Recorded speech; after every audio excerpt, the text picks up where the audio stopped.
Assalamu alaikum jami'an, and welcome on to our second session of the oral presentations. This is Abdulaziz Hamad, a member of the organizing committee of the third annual Medical Students Research Forum. Today we'll be having Professor Lubna Al-Ansari from the Family Medicine Department at King Saud University and Professor Abdulrahman Sultan from the Pediatrics Department at King Saud University, and Dr. Talal Fadl, an assistant professor at the Medicine Department at King Saud University. Thank you all for your time and efforts. They're highly appreciated, and welcome all.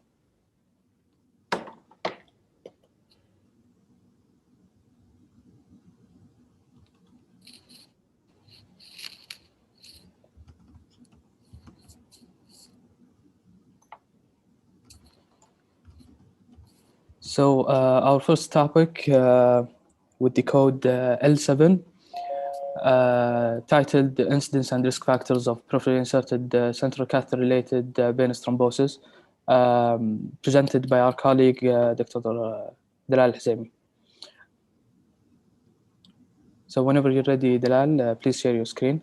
Okay, assalamu alaikum. Alaikum assalam.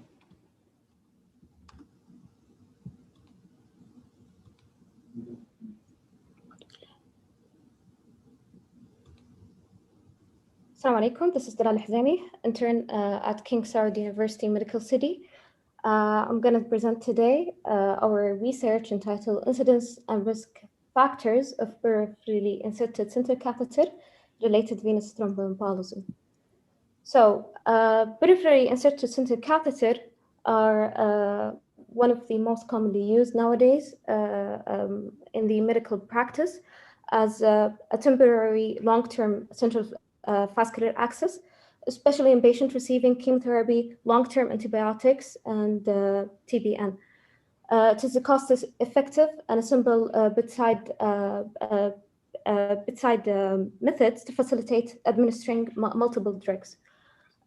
Despite all these advantages, their use is associated with the development of venous thromboembolism, which is one of the most important complications of PICC line, along with the blockage, occlusion of the catheter, and other serious complications like catheter-related bloodstream infection. VTE incidence following PICCs and its related risk factor has been investigated in the literature, showing different incidence rates.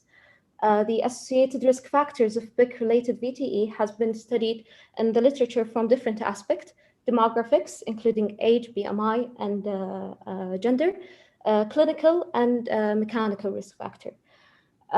Given the universal use of the PICC and the lack of study conducted in our country to estimate the incidence and to evaluate the possible risk factor, we aimed in our study to estimate the incidence of peripherally inserted central catheter-related venous thromboembolism at King Saud University Medical City, and to discover the risk factor associated with the increased risk of peripherally inserted central catheter-related venous thromboembolism.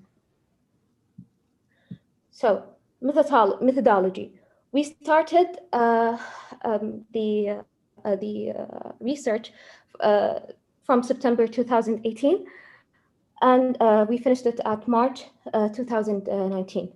It is a cohort. It is a retrospective cohort study, which was conducted at King Saud University Medical City Vascular Department in Riyadh.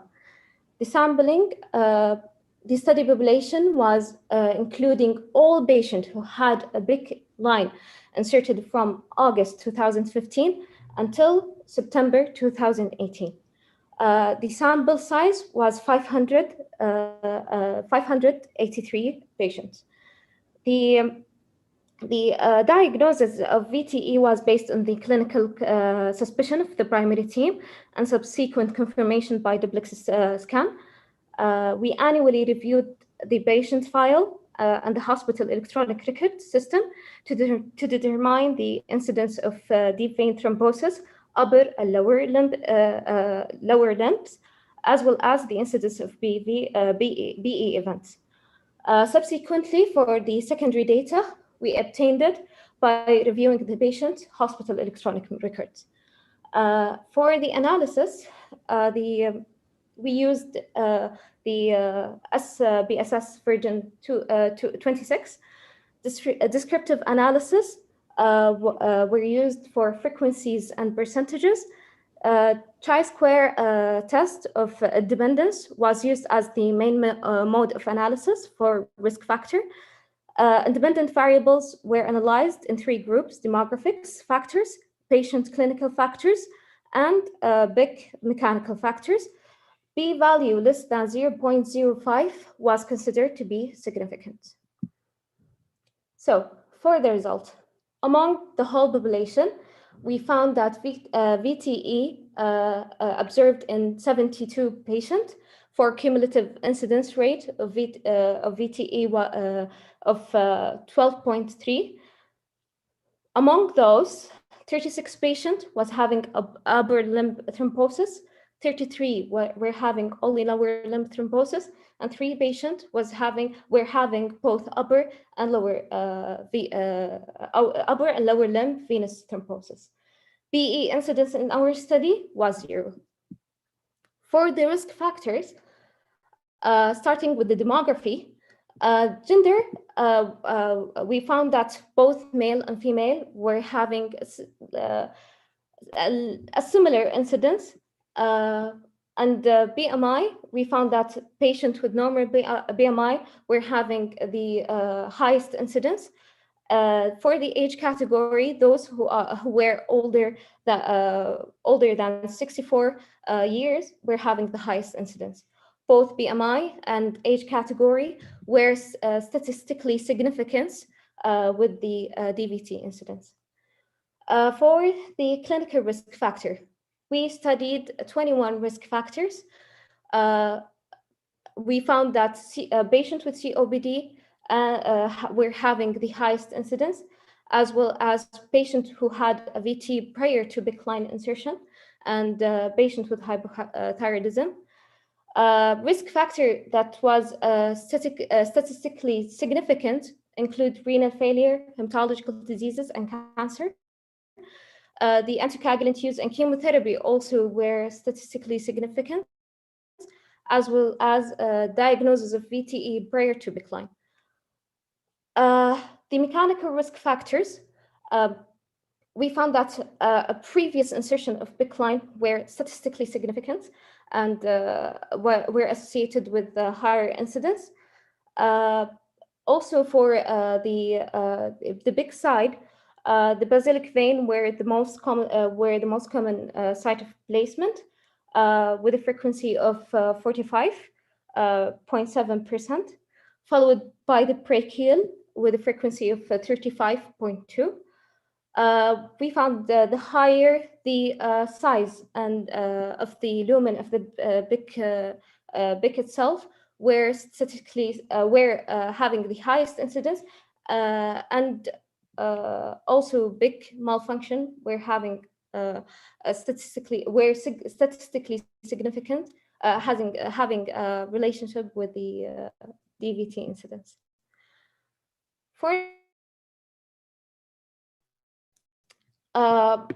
as there was no BE observed in our study, the 12.3 incidence also considered the DVT incidence rate in our study.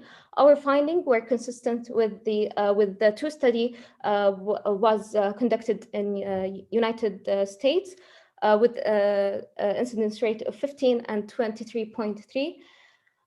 Yet our incidence is higher than other 6 studies were also conducted in the US, showing incidence rate ranging from 2 to 8.4. And also it is lower than 2 study, one conducted in Australia showing 44.7 and Malaysia showing 38.5%.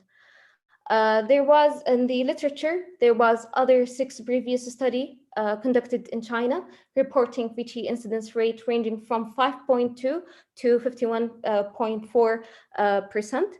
In regard of BE, in a previous systematic review, it was reported that the BE rate is 0.5%, which represented 13.4% of all VT events, whereas in our study, it is 0%. For the clinical prediction In our study, both age and BMI categories were significantly associated with VTE incidence. Interestingly, we found that patients with normal BMI had a highest incidence. And the older patients were having also higher incidence, which emphasizes the role of older age in the development of catheter-related VTE. Almost half of the BIC-related VTE occurred in patients with cancer, and which consisted with the result of was previously reported. And also renal failure, hematological diseases, and anticoagulant treatment and receiving chemotherapy were significantly associated with BIC line, which also were previously reported. For the mechanical predictors, many mechanical risk factors have been reported to increase the likelihood of developing BIC-related VTE, including those related to the procedural technique itself, the catheter itself, and the infusate characteristics. In our study, multiple BIC insertions were associated with a higher VTE incidence. Lumen size was also significantly related to a VTE incidence, with an incidence of rate of 14% in patients with larger diameter, which is in our institution, the larger was 5 French. In previous study, 5 French and 6 French also were reported to be having higher incidence.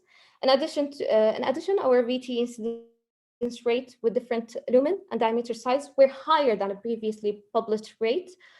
And BIC malfunction necessitating removal of because of complete or partial occlusion was also significantly associated with the DVT incidence.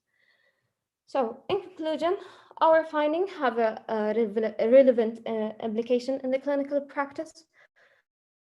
We have to be aware about the risk factor and the benefits of the different vascular access, including BICs. To consider when we decide to use it and its requirements for patient care to avoid serious complication, as we are studying here the VTE incidence. Our study suggests that clinical risk factor associated with development of BIC-related VTE include renal failure, hematological diseases, cancer, history of chemotherapy, and history of VTE prior to the BIC insertion.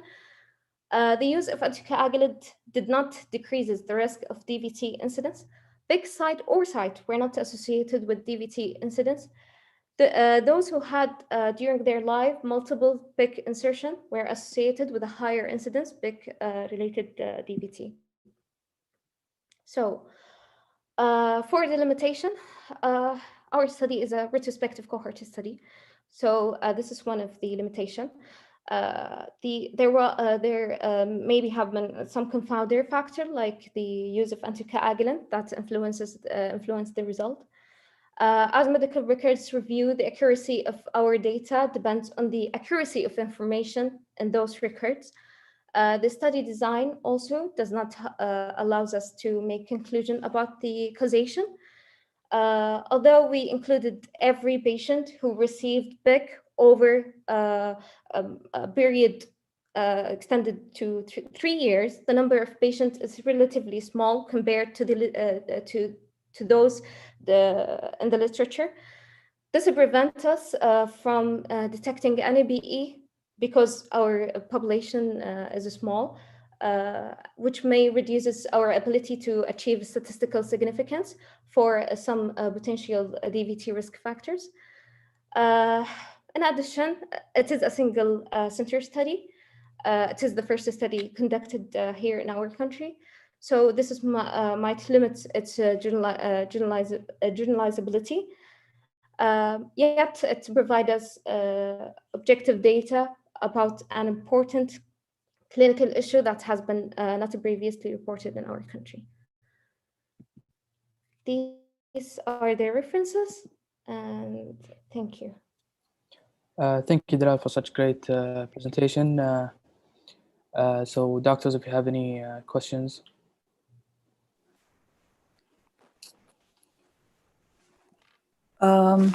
if I may start or if I may comment.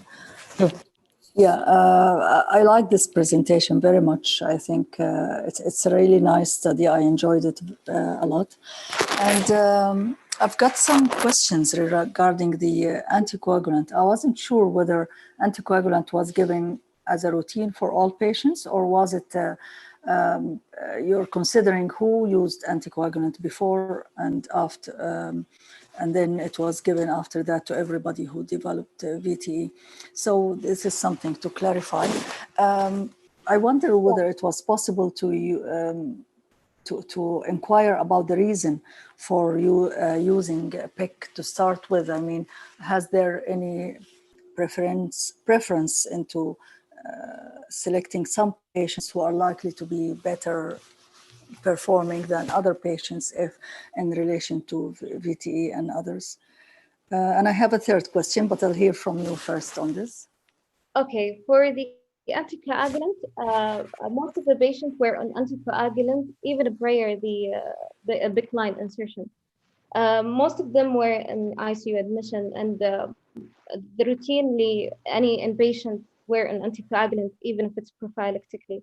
So whether it was as a treatment after the DVT the BIC related DVT was occurred, or before, we are not sure, because most of the patients were on DVT prophylaxis before this event. Okay, so probably we can't count too much on this result of anticoagulant. Yeah. Yeah. Okay, do we know how people selected, how the physicians or the consultants selected patients to use the PIC for? To be honest, no. We didn't include this in the... Okay, so maybe this is something to refer to in your discussion as well. That probably, that's one of the limitations as well of a retrospective study. The last question is about what are the implications? You've mentioned that there are many implications, but practically, what are the implications for practice? What will you advise the physicians to do as a result of this study?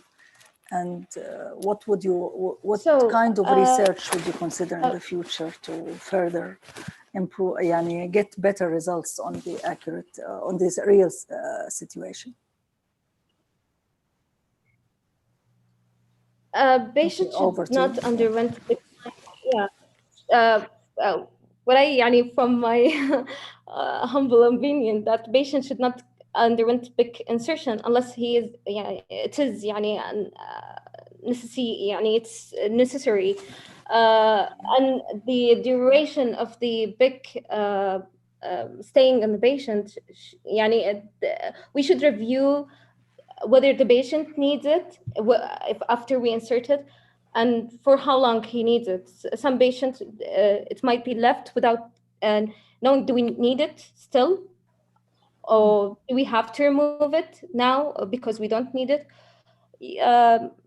And we have to avoid multiple insertions. Why we need to, most of our patients, the VTE incidence were higher, and those who had multiple insertions in their life. Half of the incidence was in patients who's having multiple insertion. So this is one of also the size of the catheter. One of the things that we have to review about it. Something like that. Okay, fair enough. And maybe one thing to consider, because I don't want to take a long time, is what are the implications for future research as well? If you were a researcher, inshallah, you will be a great researcher. It's very clear from your presentation. What kind of future research would you like to conduct in order to further verify the hypothesis of, or the real rate of complications as a result of using the PIC procedure? Okay, from what I see from the literature, I might go with a specific population, maybe with cancer patient only, to see the incidence, to be specific more. Prospective study, I mean. Yeah, the type of the study itself, retrospective, it's one of our limitations. So yeah, this is what I think about. Being more specific with the inclusion and exclusion criteria would give us more specific result. Okay, excellent. And I would strongly recommend that you consider publishing it. It's a very nice study. Needs some tweaking here and there, يعني revision, بس أعتقد the content is really good. So well done. Thank you. Thank you very much. Thank you. Assalamu alaikum. Abdulrahman Sultan. Excellent presentation, Dalal. One thing which is unusual is the normal BMI is associated with higher risk of thrombosis, Yes. which is unexpected. You know, it's overweight is it's a hypercoagulable state, not a normal BMI. So my question: have you done any multivariate analysis? Because cancer patient and patient with chronic disease are more likely to have and be underweight or normal BMI, and that would be the reason, not the actually BMI itself. No, we didn't done the multivariant. Maybe you consider it for the publication, inshallah. Inshallah, بإذن الله.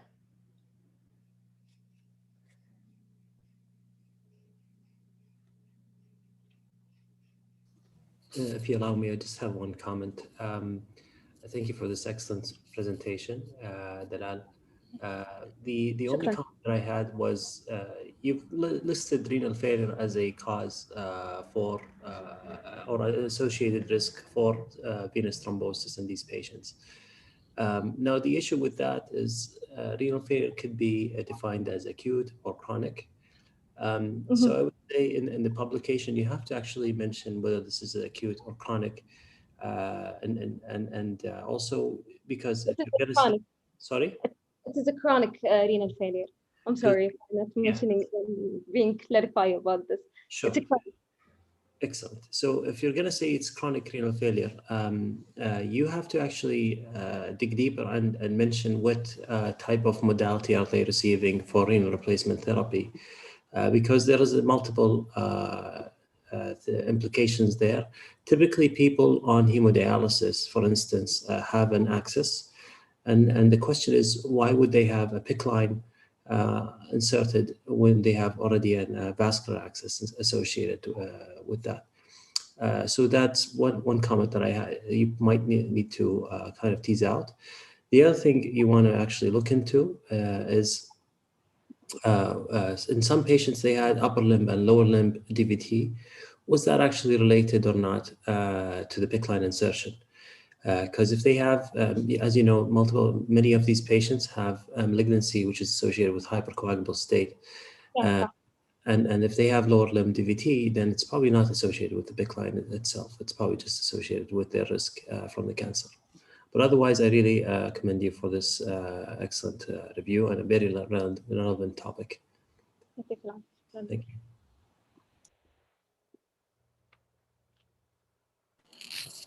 Thank you all for your comments, and thank you, Dad, for your great presentation. Next, we'll be having Azhar Suleiman with the code M10.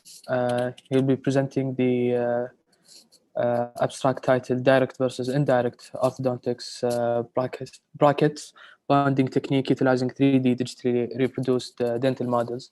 Just wanted to remind everyone that we have a 7 minutes presentation and 3 minutes for discussion, so we can keep ourselves on track. Thank you. The mic is yours, Azhar. Assalamu alaikum. Is my voice clear?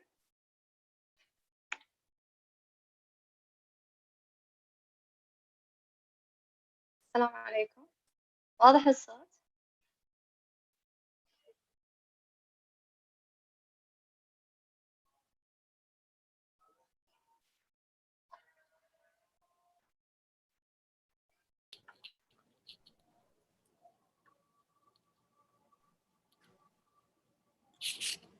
أزهر؟ هلا الصوت واضح؟ يقطع بس شوي. I'm Azhar Suleiman, dental intern, graduate of this university. Today I will present about our research, which is about indirect orthodontic bracket bonding technique, utilizing 3D digitally reproduced dental models. First of all, in orthodontic, it's highly important to have a bracket accurately positioned in their place, so that will determine the final position of the teeth. We can do that by two techniques, direct or indirect technique. The direct technique is simply by place the bracket directly into the position, into the teeth. However, it's highly sensitive to the expertise of the operator. On the other hand, the indirect technique is applied when we place the bracket all at once using fabricated trays and prepared from working cast of the laboratory. So our aim of this study is to compare between the direct and the indirect technique in terms of accuracy and efficiency while utilizing 3D technology. And in the methodology, we have 10 pairs of casts has been randomly chosen to compare direct and indirect technique. They have been scanned by the Ceramil MAP 400 digital scanner and saved in the STL format, as you can see in this figure. And the file was printed utilizing a 3D printer. And we have 5 independent operators received 2 cases. Each case has maxillary and mandibular models for the direct technique. And we have their identical replica. We use it for the indirect bonding technique. As you can see in this figure, this is the steps of the direct technique. We simply place the bracket in their position and utilizing the flowable composite. And for the indirect, we use the 3D models, and we utilize the double silicon technique using the vacuum machine plus vac P7. And as you can see, this is the trays, and we place it all the bracket at once on the cast. For the we have 2 independent assessors who are calibrated, and they assess the accuracy of the position of the bracket in the 2 technique. As you can see, we grade it to 1 if it's in the good position, 0 if it's mispositioned. And we do it in the 3 planes: vertical, mesodistal, and rotation plane. And each assessor has 2 readings, and they was done in 2 different locations. And for the result, the direct bonding method has slightly more accurate than the indirect in all the 4 readings. However, in the statistics, there is no significant difference between the 2 techniques. For the time, the total time for the direct bonding was 453 minutes, while the total time for the indirect was 1026. However, when we take only the clinical time in the indirect technique, it is almost less by half. It's only 271 minutes compared to the direct. The previous studies suggest that the indirect technique was more accurate than the direct technique. For example, in this Agaura et al. Found that the indirect bonding technique is more accurate than the direct in the following aspects: vertical, horizontal, and angulation. Here is another article, Agaura et al. Article shows similar results to our studies, that the longer total time was needed to place the bracket, and the indirect is more. However, when we take only the clinical time, it's almost half less than the direct technique, and it's similar to our result. As you can see here, the actual clinical time is almost half of the direct technique. And also in 2013, Jefferson et al. Suggested that the indirect bonding technique was more time consuming than the direct. However, only clinical time phase took less time than the direct. For the conclusion, this study concluded that the indirect technique should be utilized more, as it saved more than 50% of the clinical time, which we concerned more about it, and reduce accurate bracket position. Further in-vivo studies are recommended to confirm this finding. Thank you so much. If you have any question.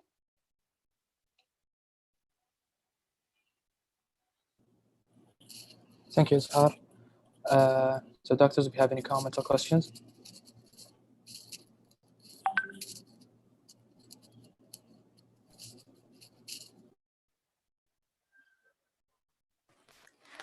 I have few comments, but I would like to leave the floor first for the other assessors.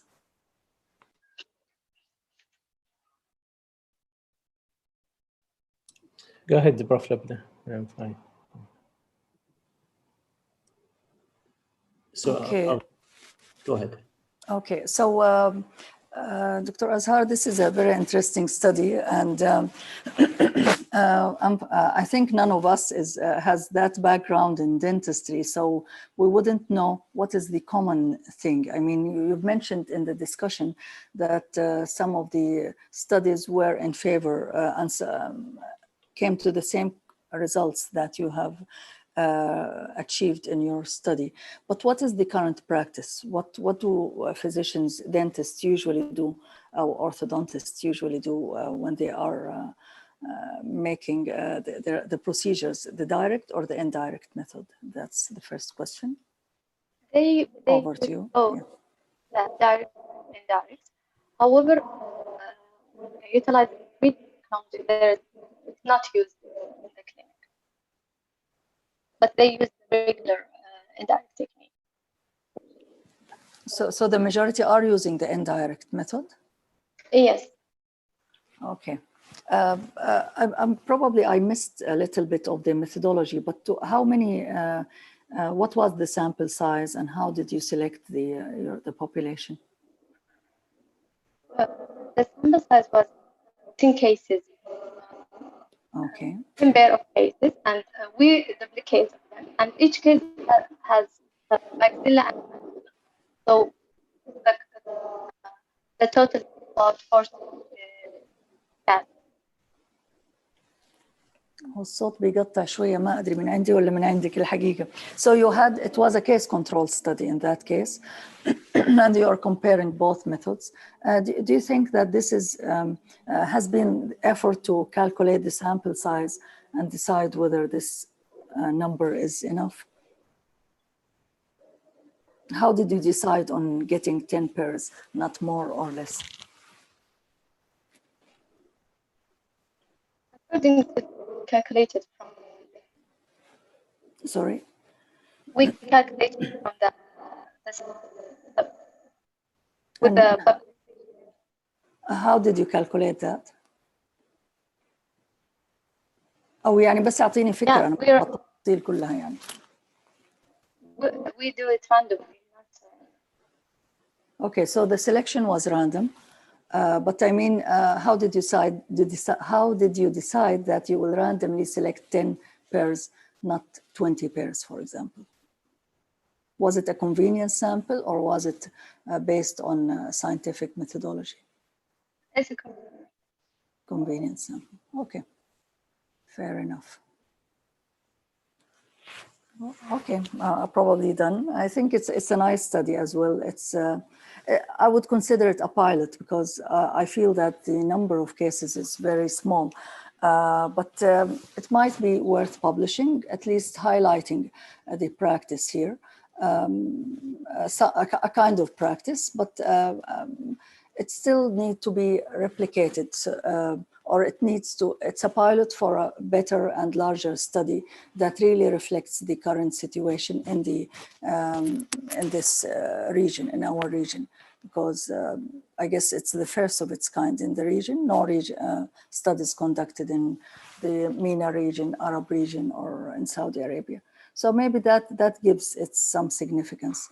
I know it's a lot of work and the dental procedures take time, but I mean, still, when you look at it, it's not a very large sample size, but it's not a bad pilot, at least, to highlight on what could be there. But you would recommend doing a better research in the future and larger sample size. So thank you.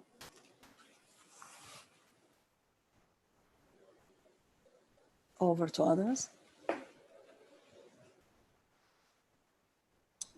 I think you summarized it very well, Professor Lubna. And I think this is a good presentation. Some, I would say, advanced technology is used. The 3D printing is coming into the, being more available for people to use either for training purposes or for such methods. My question is there a difference between indirect and direct techniques for patient outcomes, such as patient satisfaction or even patient comfort? Was that ever measured, or is that in the scope of this study or not? No, we only measure time. This. Okay, thank you. Thank you, Azhar, for this excellent talk. I have no comments. Thank you all. Thank you, Azhar. Our next presentation will be presented by Mohammed Al-Hazmi. The abstract code is 010, titled The Association Between Plasma Homocysteine Level and Metabolic Syndrome, a cross-sectional study of Saudi patients attending King Abdulaziz Medical City in Riyadh, Saudi Arabia. The mic is yours, Mohammed.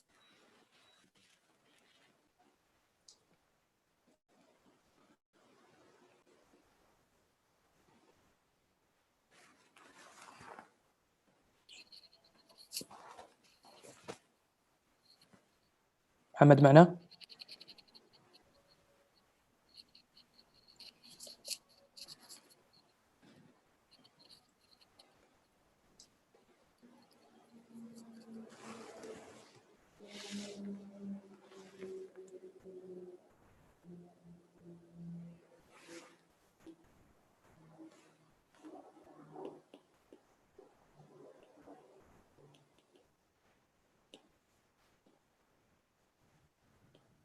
Hello.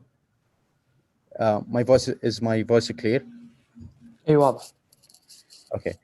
I am Mohammed Al-Hazmi, medical intern from King Saud bin Abdulaziz University for Health Sciences. Today I will be presenting my research, which is the association between homocysteine level and metabolic syndrome.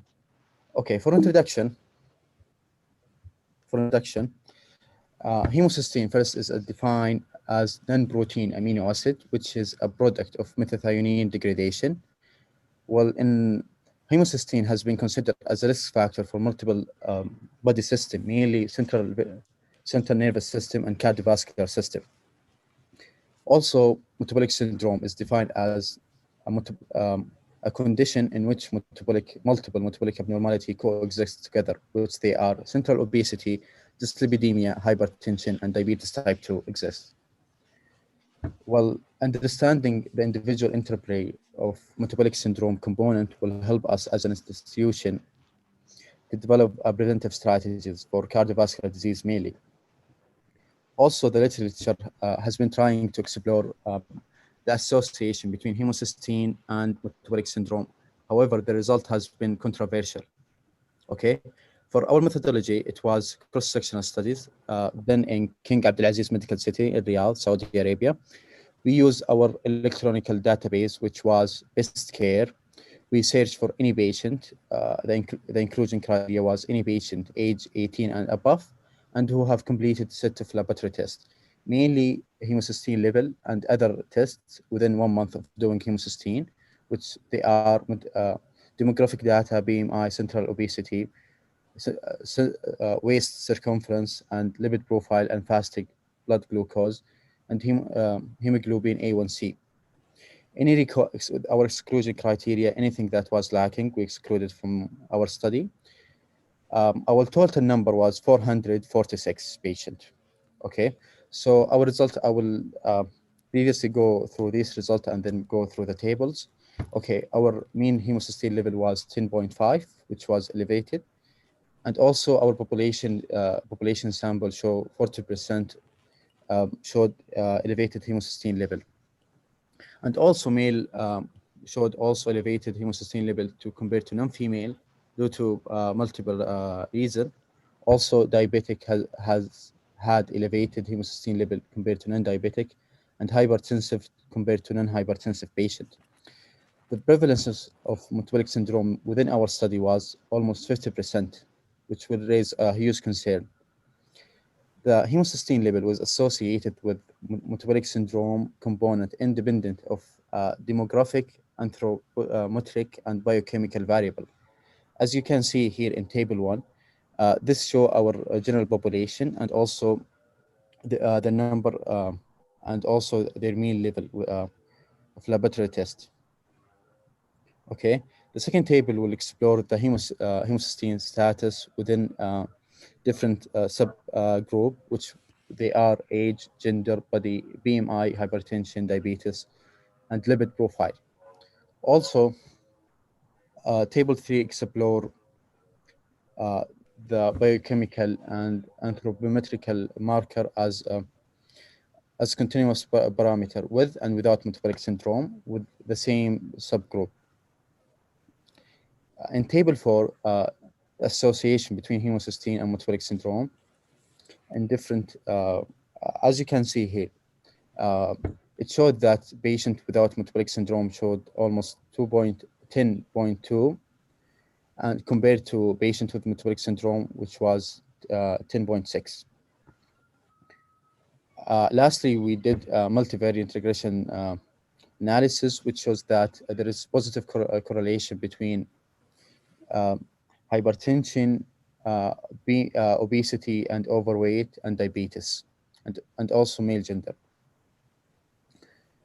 For our discussion, well, we found that there is an weakened association between homocysteine level and metabolic syndrome.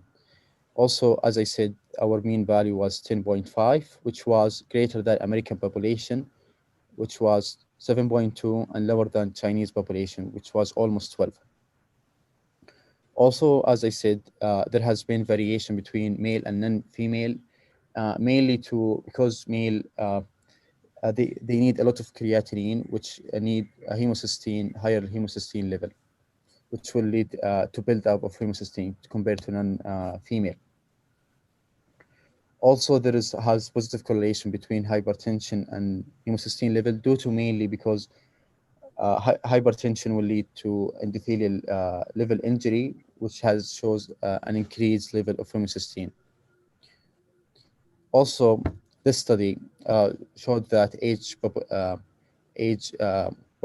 was a main component in metabolic syndrome in our study. Also, we have found that the waist circumference or abdominal obesity was strongly correlated to cardiovascular disease compared to BMI. And finally, the prevalence of metabolic syndrome was almost 50. And there is a meta-analysis in GCC, Gulf Cooperation Country Council, which showed that almost 40%, up to 40% should have metabolic syndrome, which was greater than Italian and European country. In conclusion, we found that there is elevated in 50% of our population has elevated homocysteine level, and also homocysteine has association within of metabolic syndrome component individually. Sorry for that. And our study also has raised a little concern regarding the importance of investigating the homocysteine within metabolic syndrome in Saudi population. Finally, we would like to encourage an exploration, a greater study between homocysteine and specific component of metabolic syndrome. Lastly, our limitation was the nature of our study, which was observational studies, and also the limitation to our population, which will lead to selection bias. And finally, we haven't explored the exposure outcome relationship, which wouldn't lead to clear view. Thank you. If you have any question, I'll be happy to answer it.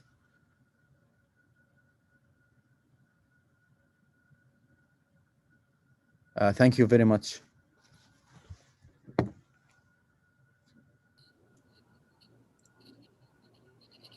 Abdulrahman Sultan, excellent talk, Mohammed. And I have a question. You raised in the limitation about vitamin B12 deficiency and Okay. homocysteine level. As you know, vitamin B12, even with the mild decrease, can influence the vitamin B12 level. And I think it will be important for to correlate it with the homocysteine at the same time. So not to link it with the metabolic syndrome only. And the Yes. other thing, تفضل. Okay, regarding B12 and B6 and folic acid, actually, as biochemistry, they are a coenzyme which will help our body clear homocysteine level, and we tried to do it in our result, but because of our limitation, there was they weren't done as a standardized lab test. So we were trying to explore vitamin B12 and folic acid, but we couldn't in our study. Okay, and then the normal range, when you say the average homocysteine level is higher in our population Yes. than other population, was the lab reference value is the same in the studies you compared with, or Okay. different range? Yes. Actually,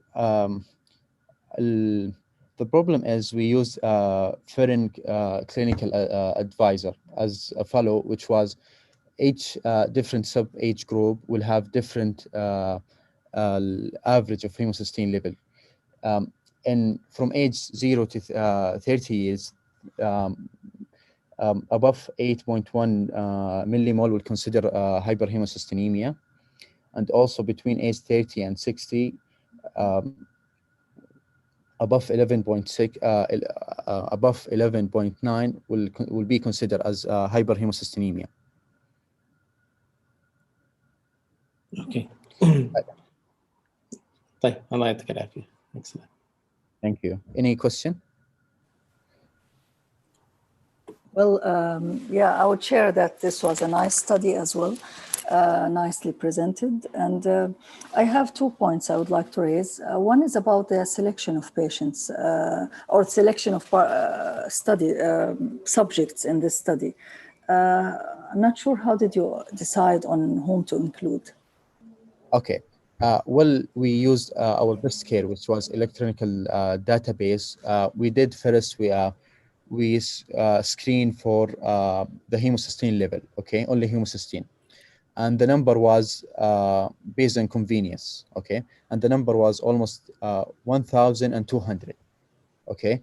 However, due to lack of other component, which was lipid profile, glucose profile, hemoglobin profile, we decrease it up to almost 450 due to the nature of our study by exclusion. By excluding any where you don't have the complete set of results. Yes, yes. I see. Okay.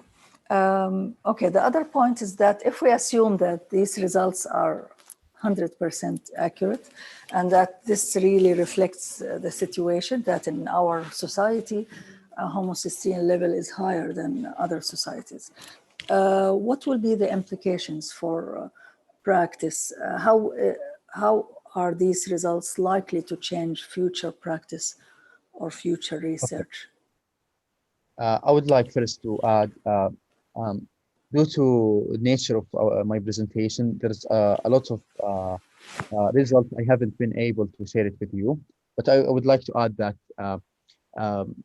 creatinine and uric acid level has been in our study correlated to homocysteine level. So when we consider using homocysteine as generalized lab test, because it's a little bit costly, that's why we didn't use it as generalized as a care, generalized lab care. So when we use it as generalized lab test, maybe we will see a correlation between hypertension, diabetes. So will raise a little concern if we have higher homocysteine level will lead us to investigate other things. So it's more of sensitive lab result more than specific for a variety of system, mainly cardiovascular and central nervous system. So if you use it, yes, okay. No, makes please. sense. But if there is something to add, go ahead, please.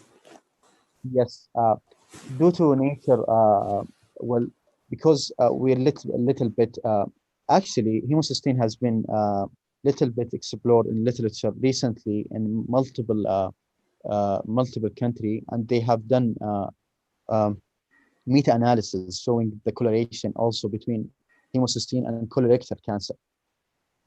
So it's more of an inflammatory marker, more of a sensitive inflammatory marker. So if you use it as a generalized lab test, maybe will help us to think out of the box as the patient have a little bit of chronic diseases. Mm-hmm. And have you discussed this with decision makers in King Abdulaziz Medical City? Unfortunately, our primary investigator, which was Dr. Mazen Firwana, he was planning to do a meta-analysis here, but due to the nature of his work, he went to America. And we finished only this project. There was another project, but our project was cut. So we would like, we was planning to do a lot of, specifically a lot of research regarding homocysteine, but we couldn't, unfortunately. Okay, maybe in the future you will. Well yes, done. Thank you very much. Yes.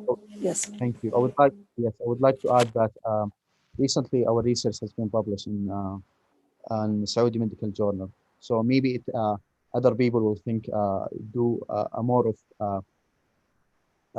cohort or retrospective study that will be better than us and emphasize a lot of things that we have missed. Thank you. Thank you. Very nicely said. And congratulations for the publication as well.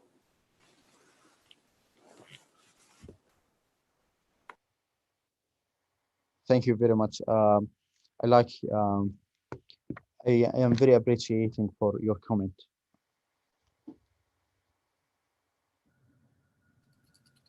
Thank you, Mohammed. Dr. Talal, if you have any comments?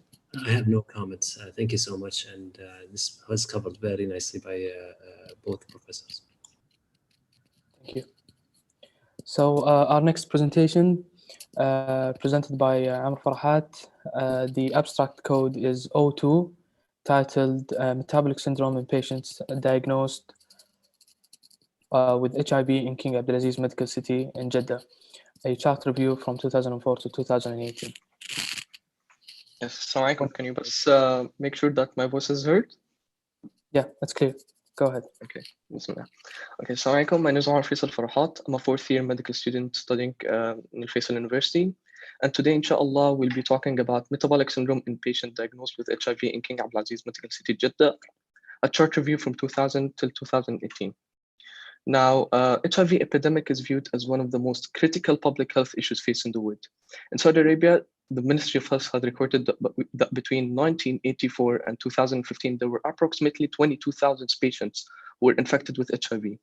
Even though advancement in science and medications increased patient lifespan, but also increased the occurrence of comorbidities as well as metabolic syndrome. But what exactly is a metabolic syndrome? Metabolic syndrome are a group of risk factors that increases the chances of having heart diseases and other heart problems, such as strokes or diabetes mellitus. Now, different institutions would define metabolic syndrome differently, but we used the most widely known one, which is the National Cholesterol Educational Program, which states that for a patient to be diagnosed with metabolic syndrome, he has to have 3 or more of the following criteria. He has to have a fasting glucose of more than 5.6 or on treatment for high blood glucose. He has to have HDL cholesterol, which is less than 1 millimoles per liter for men or 1.3 for women. He has to have a triglyceride levels of 1.7 or more. Obesity, a waist circumference of 102 or more in men or 88 in women. And he has to have a blood pressure of 130/85 or more, or on drugs for treatment of high blood pressure.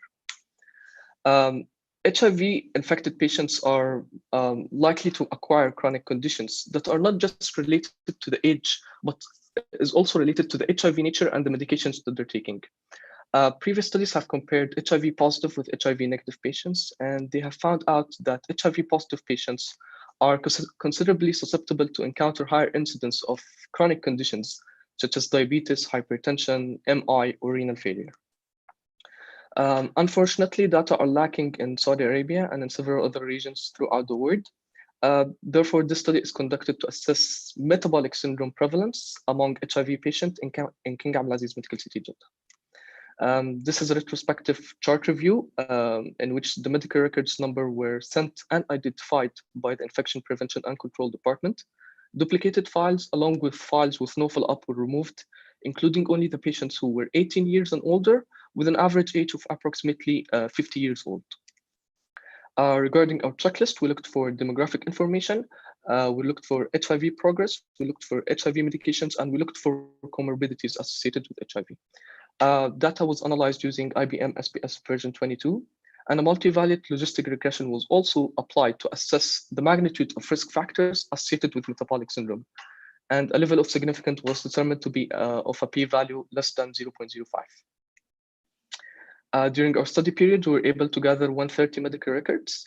Metabolic syndrome was identified in 90 patients, or approximately 15% of our sample. Metabolic syndrome varied between a 6.7 and a 24.1, depending on the type of antiretroviral medication that they're using, where the highest prevalence was among ratigrapir and the lowest was among efavirenz. Now, here what we did is that we tried to do a summary of our sample. And as you can see here, the mean age is almost 50. They range from 23 to 86. 70% were males, and 13% were underweight, 36% were normal weight, 23% were obese, were overweight, and 26% were obese. 88% of them were alive. And we also looked at the type of antiretroviral that they used. We found out that 93% used a nucleoside or a nucleotide reverse transcriptase inhibitor, 42% used a non-nucleoside reverse transcriptase inhibitor, 26% used integrase inhibitor, and protease inhibitor were used by approximately 28% of our sample.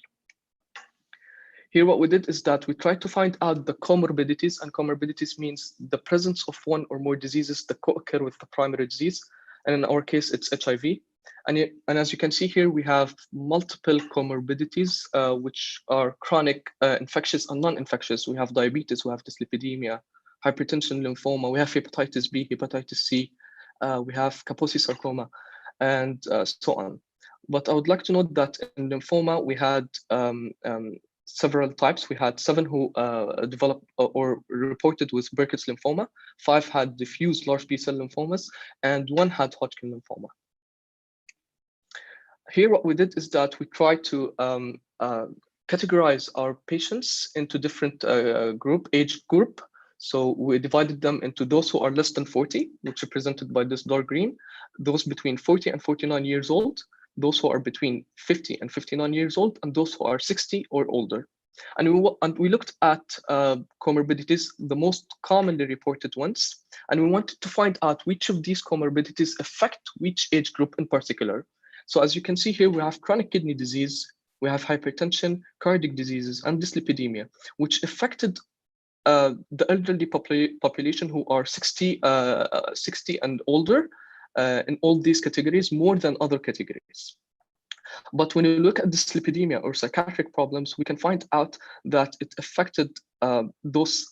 They have a close range in psychiatric problems, so they are all 25%. So they affected them almost equally. And also in dyslipidemia, we can say that they affected all of them equally, but there is an increase in the population between 50 and 59. And this is a problem because this means that it doesn't matter which age group you are in, you are likely to develop either dyslipidemia or psychiatric problems. Next here, we are having malignancies. Yes, so next here we're having malignancies, hepatitis B, which also are affected by those who are between 50 and 59. And finally, we have respiratory problem, which is also equally distributed between 60s or 50 and 59. Here, what we did is a multivariate logistic regression. We wanted to find out what are the risk factors for specific for specific comorbidities such as diabetes, dyslipidemia, and hypertension. And we found out in all three categories that age is a risk factor with a p-value of 0.01, 0.056, or 0.001. But we also found out that the drug efavirenz is a risk factor for dyslipidemia with a p-value of 0.01. Now, one of the main limitations in this study is that it's a retrospective in nature, so some of the data may have been missed or incomplete.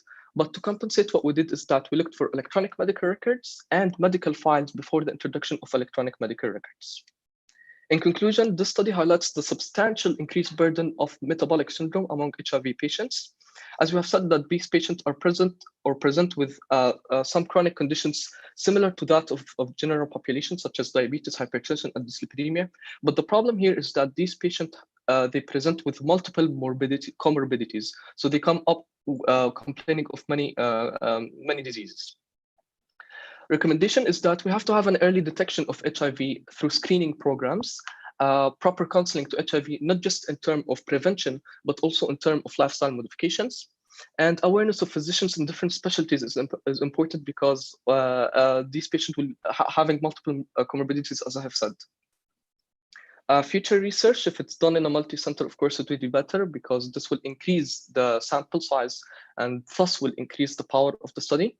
If it's a prospective, of course, it would be better because this will accurately estimate the incidence of comorbidities among these patients, and would also estimate the burdens of comorbidities in terms of cost and hospitalization. And with that, I would like to conclude my presentation, and thank you if you have any questions. Thank you, Am, for such great presentation. Doctors, if you have any comments or questions, go ahead. I just have a comment.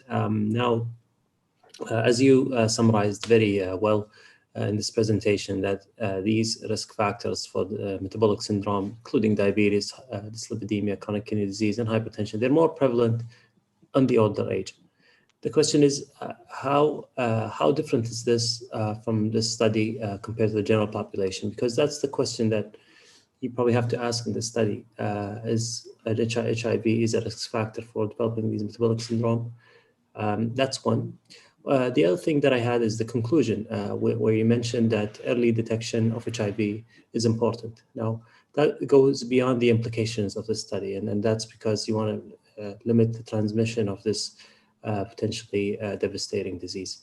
So I'd like to hear your answer for the first question. Yeah, sure. Of course, as I said, HIV's nature itself can cause these comorbidities. But as I've also said, the medication itself plays an important role. We have said here that dyslipidemia is associated with efavirenz. So these patients are having these comorbidities and metabolic syndrome because of the HIV's nature and the drug that they're taking. Again, I'm saying that these patients are present with multiple morbidities, and these are also due to the HIV's nature and the drugs that they're using. The HIV is a risk factor for metabolic syndrome. If this answers your question. The second question you're saying about the screening services. Actually, we have compared our results to those done in different states or in different countries, such as the US or Italy or whatever. But we found out that these our results are higher than those done in the US and these countries, and we think this is because of the stigma and because of lacking of screening program. In my humble opinion, I think screening program is really important for the early detection, because early detection means that I will have less complication, I will have less comorbidities, and I will be able to control HIV as early as possible. Thank you. You're welcome. Assalamu alaikum. Thank you, Am. Have you correlated your result with the actual HIV PCR titer and the CD4 CD8 ratio? Because you mentioned that medication could be associated with dyslipidemia, but what it is if it is a better control of the actual HIV that cause HIV patient to gain more weight? Yes, we have done the CD4, the CD8 titers and everything, but unfortunately, some, as I've said, some of the data have been missed, and they were not actually calculated. This was one of the limitations because it's a retrospective study. But this is what we have done. We looked at it. We wrote it on a checklist. But unfortunately, because in our hospital, they changed from the old ways of medically writing, paper writing, into an electronic, some of the data have been missed. So my question, what do you think, Yani, if you have HIV under better control, would you have more metabolic syndrome or the other way around? Okay, so if they are under control, of course, they will have less comorbidities, but we also should not rule out the medications that they're taking, because, as I've said, an efavirenz, which is associated with dyslipidemia, is a non-nucleoside reverse synchronous inhibitor, which is used by almost 42% of our patients, which is a lot, yani. It causes, even though if you are controlled and everything, this does not rule out that you're not going to have a metabolic syndrome or other diseases because of the medications that you're taking. Okay, thank you. You're welcome. Based on that, I think I would add a comment from the study. Maybe the conclusion should be exploring further the type of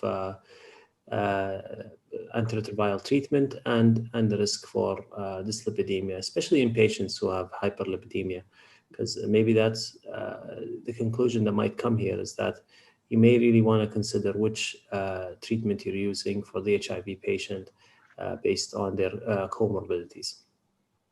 Yes, we actually did that. We looked at the types of medications, if they causes different comorbidities or not. But unfortunately, because the sample size is not that too much, it's 130. We did not get a lot of information about that. But we only got about efavirenz. We knew about efavirenz that it causes dyslipidemia. Even though I've put in here Truvada, but it's not that statistically significant.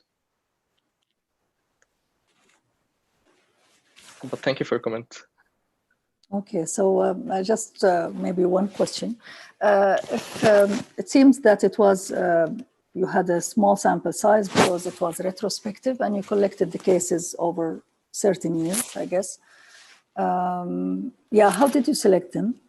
That was one question. And then the following, I will have another question after that. So how did you select the 130 cases? Okay, so we went to the Infection Prevention and Control Department and we told them about our research project and everything. And then they accepted our proposal. And what they did is that they sent us those patients who were 18 years and older. So we only select those who were 18 years and older. And those were the ones that we got from the Infection Prevention and Control Department. I see. So you don't know when they were diagnosed or how? No, actually, we know when they were diagnosed. We have their last follow-up. We have when they were diagnosed, and we know even the comorbidities. When were they diagnosed? And that's why I'm telling you that comorbidities is anything that happens after the diagnosis or at the time of diagnosis. This is when we diagnosed it as a comorbidity. So we have all the data about this information, when they were diagnosed, everything, even the drugs, when they were taken, if they stopped it or not. Okay, can I go to the objective slide?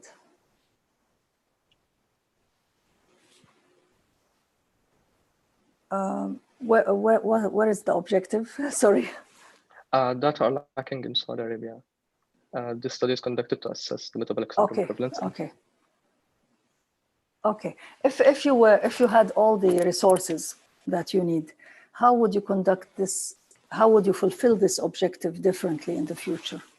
In the future, yes. So as I said, we wanted to do it a prospective study because this will accurately estimate the incidence and of comorbidities. This is one, and it will also estimate the burdens of these comorbidities. Of course, I want to do it in a multi-center hospital because this will increase my sample size. Instead of having 130, we will increase it, and this will increase the power of the study. And also, we will accurately estimate the comorbidities, and this will have everything that we need. Okay, would you consider having a control group? Controlled in HIV? Control, I mean, people with no HIV. If I want to do a control, I would want to do it because I want to compare those HIV patients and non-HIV patients, or the healthy people. I want to compare the comorbidities, as I've said, and everything. But my focus would be on HIV because I want to study more this metabolic syndrome and the causes, because we said the causes could be drugs and HIV's nature itself. I would focus on HIV and not on the healthy patients. Only if I want to, I will only compare them if they have any comorbidities or not, just to follow up. Yeah, so, okay, so that would help a great deal. I mean, if you keep studying one team and you think one group of people and you think that they have all the more complications in the world, but you don't see that the other group that is not taking the medication and doesn't have the disease, they still have the same comorbidities. So maybe it's an advice for all people, not only for HIV people, unless you prove that HIV people have more comorbidities than others, then they need more intensive approach.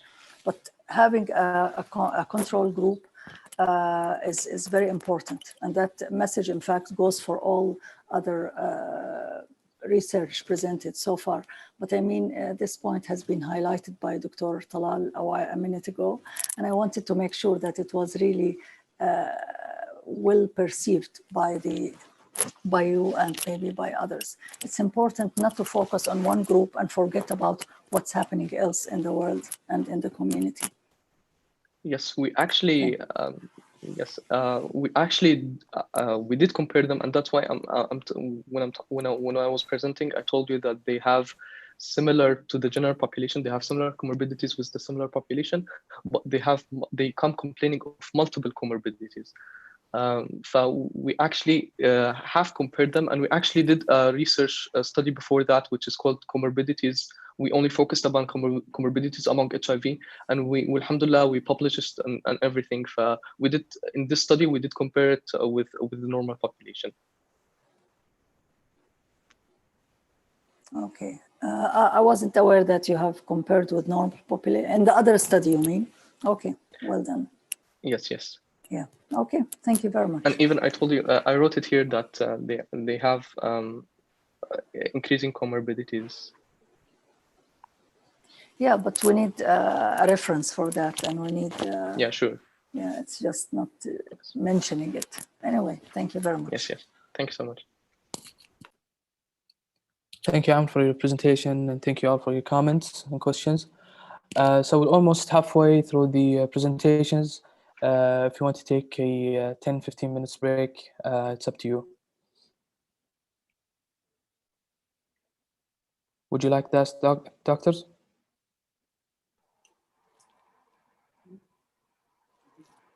I'm okay. We can continue if you want to.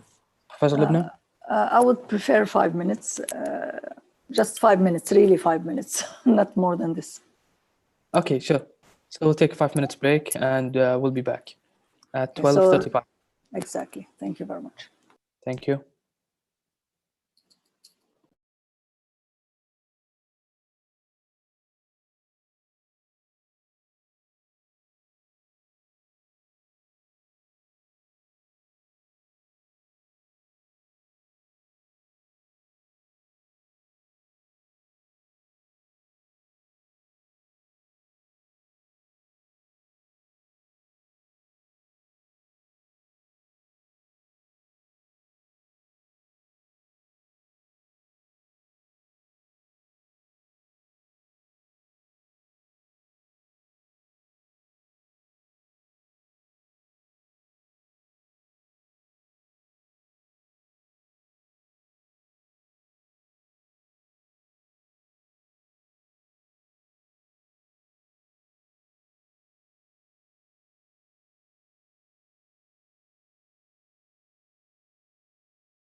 Assalamu alaikum. Welcome back, everyone. So our next presentation will be presented by Mohammed Al-Garni. The abstract code is P4, titled Nasopharyngeal Cancer, Prevalence, Risk Factors, and Impact on Health-Related Quality of Life at Princess Noor Oncology Center in Jeddah, Saudi Arabia. The floor is yours, Mohammed.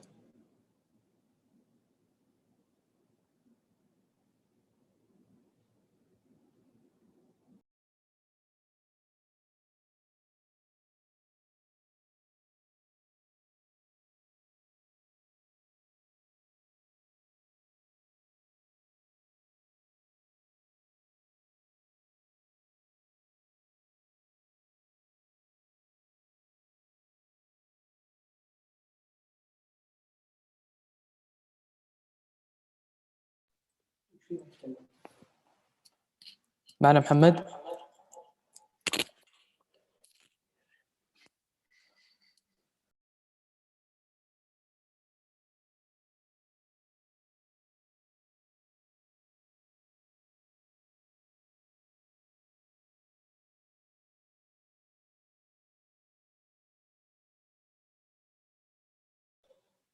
You can start sharing your screen.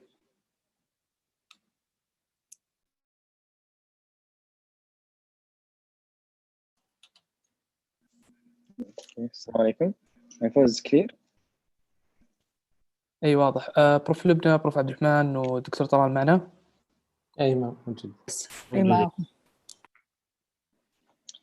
Okay, good afternoon to everyone. This is Mohammed Al-Garni speaking, senior medical student from King Saud bin Abdulaziz for Health Science. And on behalf of my PI and our colleagues, I'm going to present our research and nasopharyngeal carcinoma, prevalence, outcome, impact, and health related quality of life at Princess Noor Oncology Center. This is the outline of my presentation.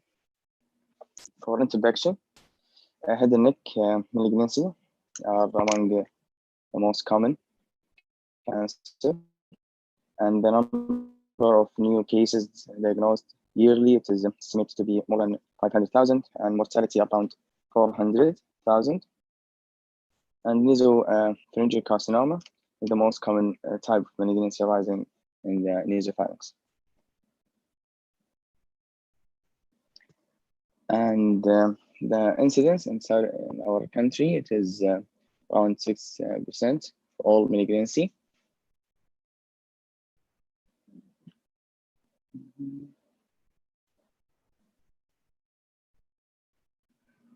Okay, for the significance and the rationale of the study, nasopharyngeal carcinoma, it is kind of affect the quality of life of all patients, including the emotional, social, and psychological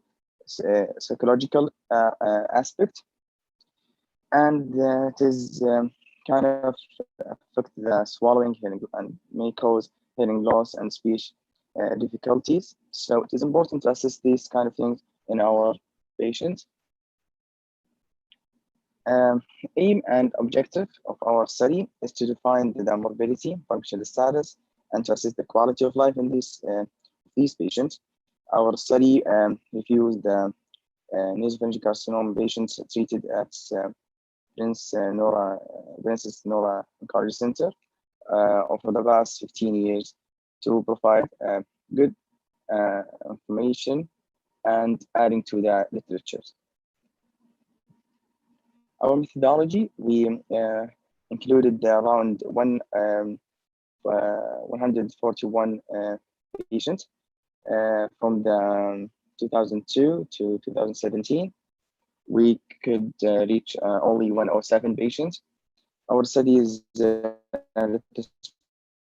cross-sectional, and for the staging of the cancer, it is based on the cancer staging manual, this edition. Also, we try to add the aspect of as a questionnaire, looking for what I preferred earlier mentioned, that we tried to assist 25 patients who come to follow-up during the study from 2002 to 17.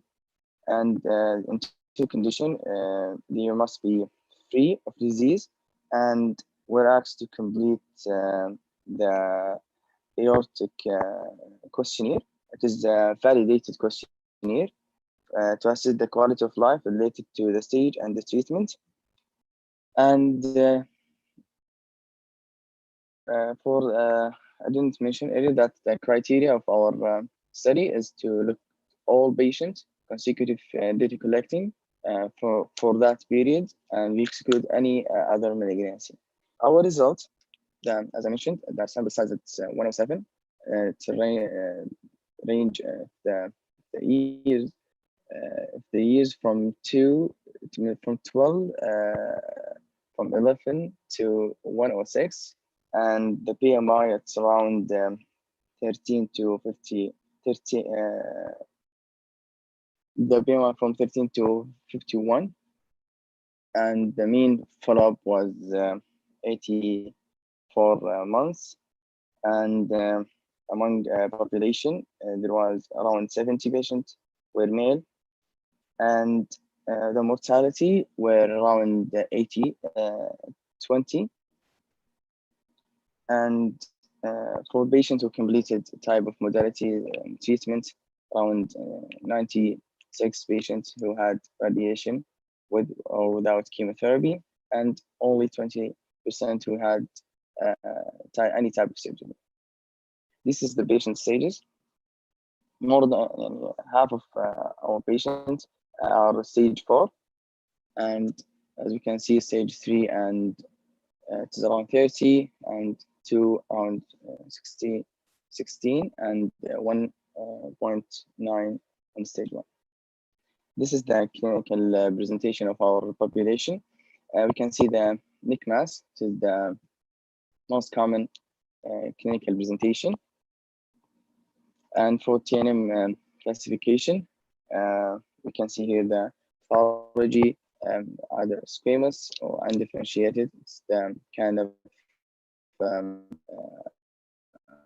around 76 of our patients, and the only differentiated not stated is around 8.4. For the survival, we're using the Kaplan-Meier test over 5-year survival. We can see here stage 1, it is around 100, and stage 2, it is around the 15 or from 5 to decreasing. And stage 3, it is in 90s, and stage 4, the worst, up to 70. Here for the calculated score for our validated questionnaire, we can focus on the mean.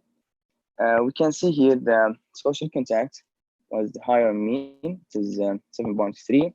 After that, swallowing, and we can see feeding tube and weighting loss and weighting gain also. It is higher in number, and I'm gonna elaborate more on the discussion. So for the discussion parts, our patients and with early stage have a good or higher 5-year survival rate. However, it is not statistically significant compared to more advanced stage. In other studies, it shows that first, the early stage, it has good survival and 3 to 100.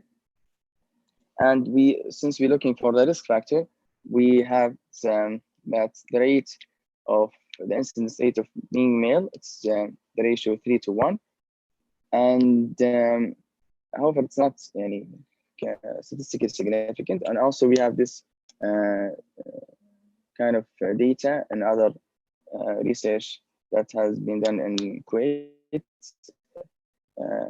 country.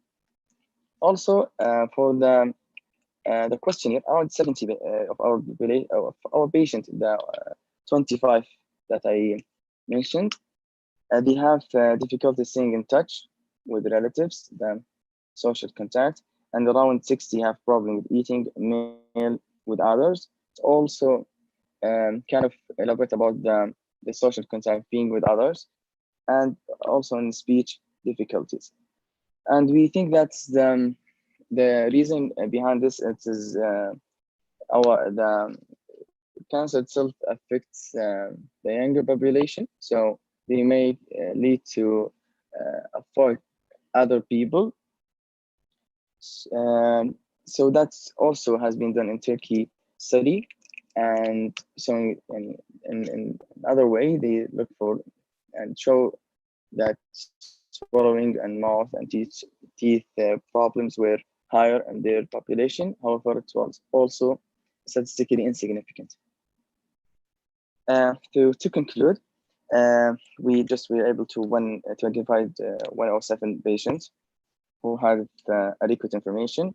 Higher incidence were in male, and neck mass were the most common clinical presentation. Social contact among our patients were a major issues affecting the quality of life. For limitation, our study, it is a retrospective cross-sectional, and it is observational in nation and one single center, so it may affect the generalizability. And significant number of our patients were lost because of all data that we have, and that affects our study. And for recommendation, we recommend future studies with prospective and having multi-center, it would be better. And this is for our acknowledgement, and this is the references. Thank you. Thank you, Mohammed, for your presentation. Referees, if you have any comments or any questions. محمد يعطيك العافية عبد الرحمن السلطان. In the title of the presentation, it was mentioned prevalence and risk factors of nasopharyngeal carcinoma, Yes. but you haven't addressed risk factors in the actual presentation. Yeah, doctor. Actually, we assessed the all comorbidities. However, it's very insignificant. I didn't mention that because it's I don't want to make it condense a lot of information. However, I just put being male, it is a risk factor, regardless it's significant or not. But we having analyzed all the risk factor, including the comorbidities. Okay. And as you know, usually when you report the survival in a patient with cancer, we talk about progression-free survival and event-free survival, not only overall survival. Have you done these analyses? Actually, our PI is suggest not to do this because of we have lost a lot of patients, and we don't have that good the follow-up. It's about only alive or not, but the progression we didn't have it. We have changing from filed to electronic, so it could be difficult for us to collect these data and to analyze. And the follow-up duration for each patient, I don't think you mentioned it, right? No, I mentioned for all population. We look for all population. It was the mean for all of them. Okay. And why do you think stage 3 did better than stage 2 in your overall survival analysis? We have discussed this part. Actually, there is no clear answer. Maybe the patients depends on the age group. We didn't get into analysis, but we don't have clear answer why. And it is this part is not as the other literatures. It differs, but we think it is there is no any clear answer. We try our best to look why, but and the radiation dose was different than from stage 2 to stage 3. No, was the same radiation dose. According to my PI, he said it's the same. They have their protocol, but it's not that different. We'll not make that difference in each group or each stage. Okay, thank you. Okay, thank you very much for this interesting study. Now, this is a retrospective study. So whose data are you counting on? I mean, who has collected the data for the social aspects and for the financial and etc.? Yeah, we have research coordinator in the hospital, and especially in the radiation oncology department. We asked her to contact the patients who have been in remission for more than 2 years and is around in the city, and we got only 25. She asked them either electronic or in the clinic when they have their follow-ups. Okay, so that assessment was done on a subset of the population with nasopharyngeal cancer, not all of them. Yeah, not all of them. 25, only 25. Only 25 people. Okay.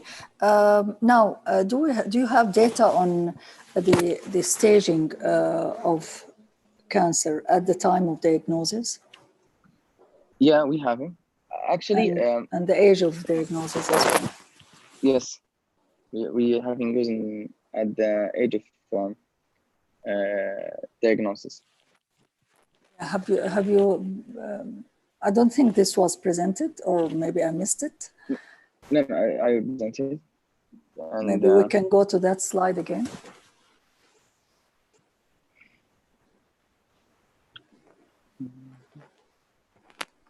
And this is the year ranges from. Yeah, that's their ages now, right? No, not now. The 106, it's the patient has been diagnosed with the nasopharyngeal carcinoma. So this talks about the age of when they were diagnosed at the diagnosis. Yes. I see. Okay, but you don't have data on their current situation. I mean, actually, no, we cannot have it because some files were collected by paper writing data, so we don't have their current situation and available clinical data. Okay, can we go to the objective slide? Yes. Okay, so if you have more resources, how would you how would you plan? How would you design a study in order to address this objective? Yeah, if we have a good resource, we would like to have prospective. Many studies have been doing this kind of idea prospectively. It will be better to not to lose or miss any data, and to have ask and do the questionnaire to all of the patients. So it will be more accurate, and the power will be increased. Okay, excellent. Okay, fine. And for practice now, what advice or what are the how can you translate your results into meaningful advice for patients or practitioners? Yeah, actually, since it is affect their life, I'm not talking about the preference and the numbers. I'm talking about the patient themselves. Since it's affecting their lives, would like to have a good connection with the psychiatry people and consultant to assess their problem. It's not easy to be isolated from the society because it's not that an easy and disease. It affects their life seriously, and we would like to educate them, and you have more education for the population, for looking for the awareness, increase it, and counseling our patients. It will help them in a good way for facing this disease. Okay, thank you very much. You're welcome.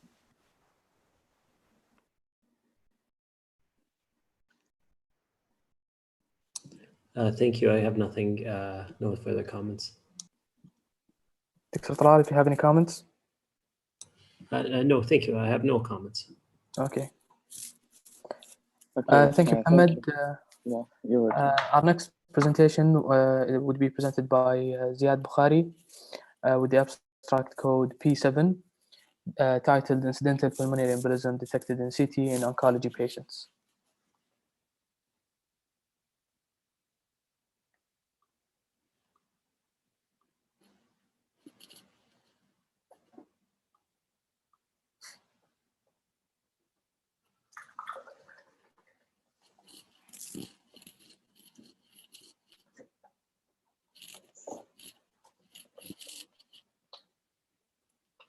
Whenever you're ready, Ziad, share your screen, please.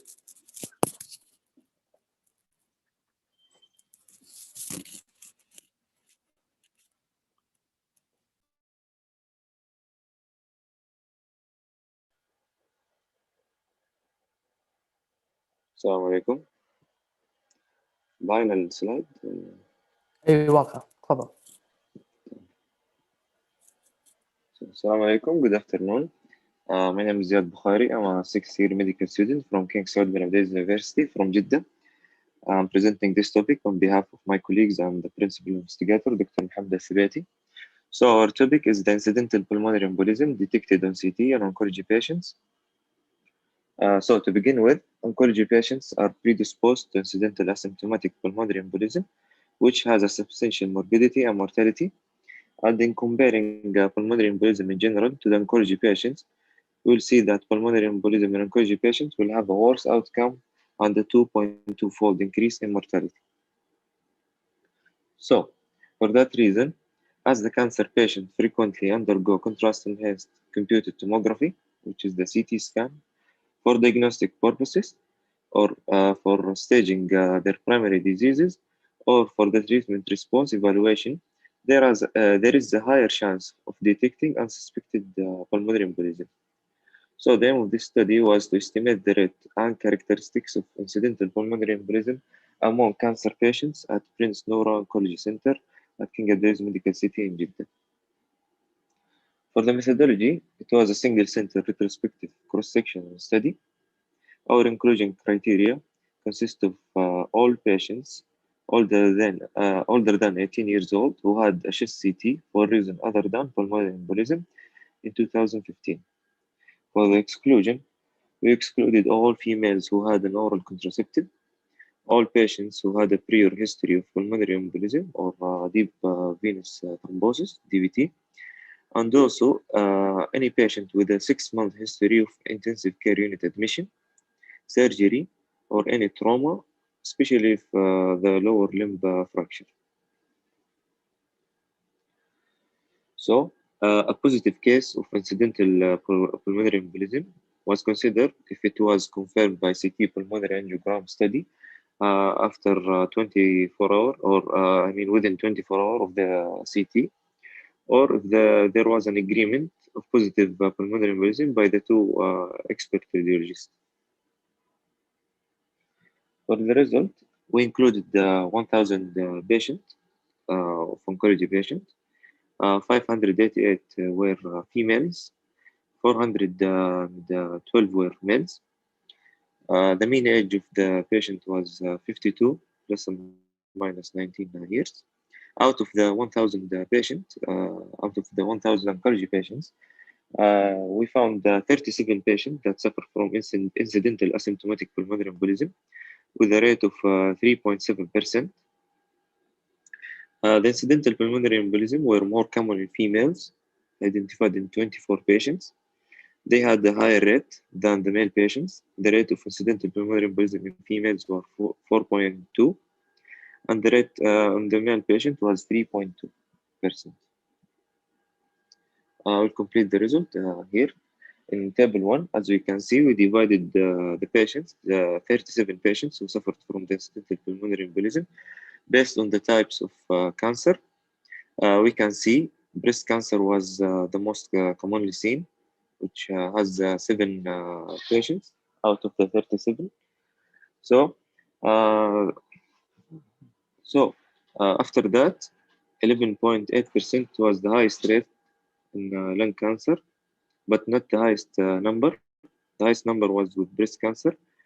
The second rate was associated with hepatobiliary cancer, which is 8.3%. Here, we divided the 37 patients based on the stage of cancer. We can see the stage 4 was associated with most of the cases. 73% of the cases was associated with stage 4, which represent 27 patients. And for stage 2 and stage 1 and stage 1 and 2, they were associated with similar percentage, 13.5, which is 5 patients for each group. After that, also, we identified the anatomical location of the incidental pulmonary embolism. Here, we divided the patients. We can see most of the patients of the incidental pulmonary embolism were associated with segmental pulmonary embolism, followed by the lobar.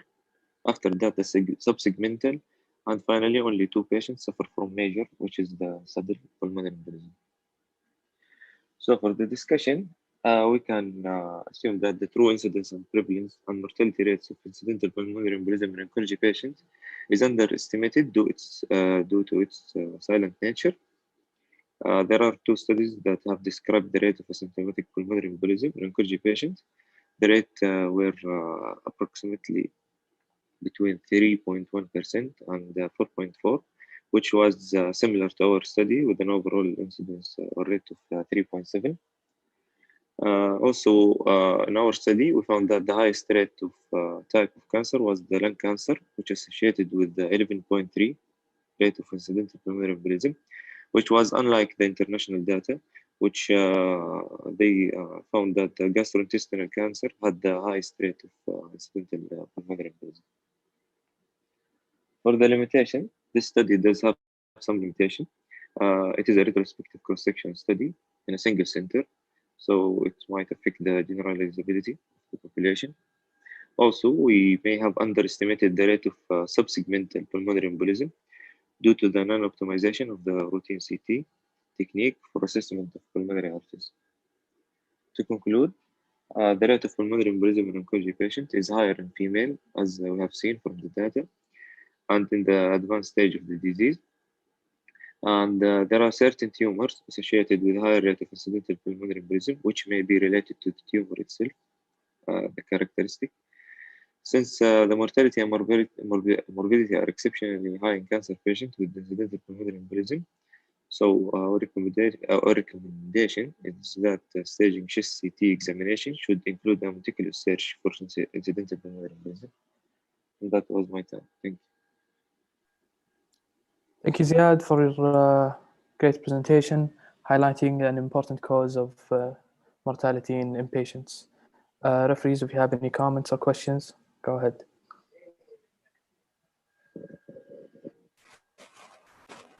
Okay, I will start by asking how come that the study is including 1,000 cases, not 1,001 or 1,002 or whatever other number?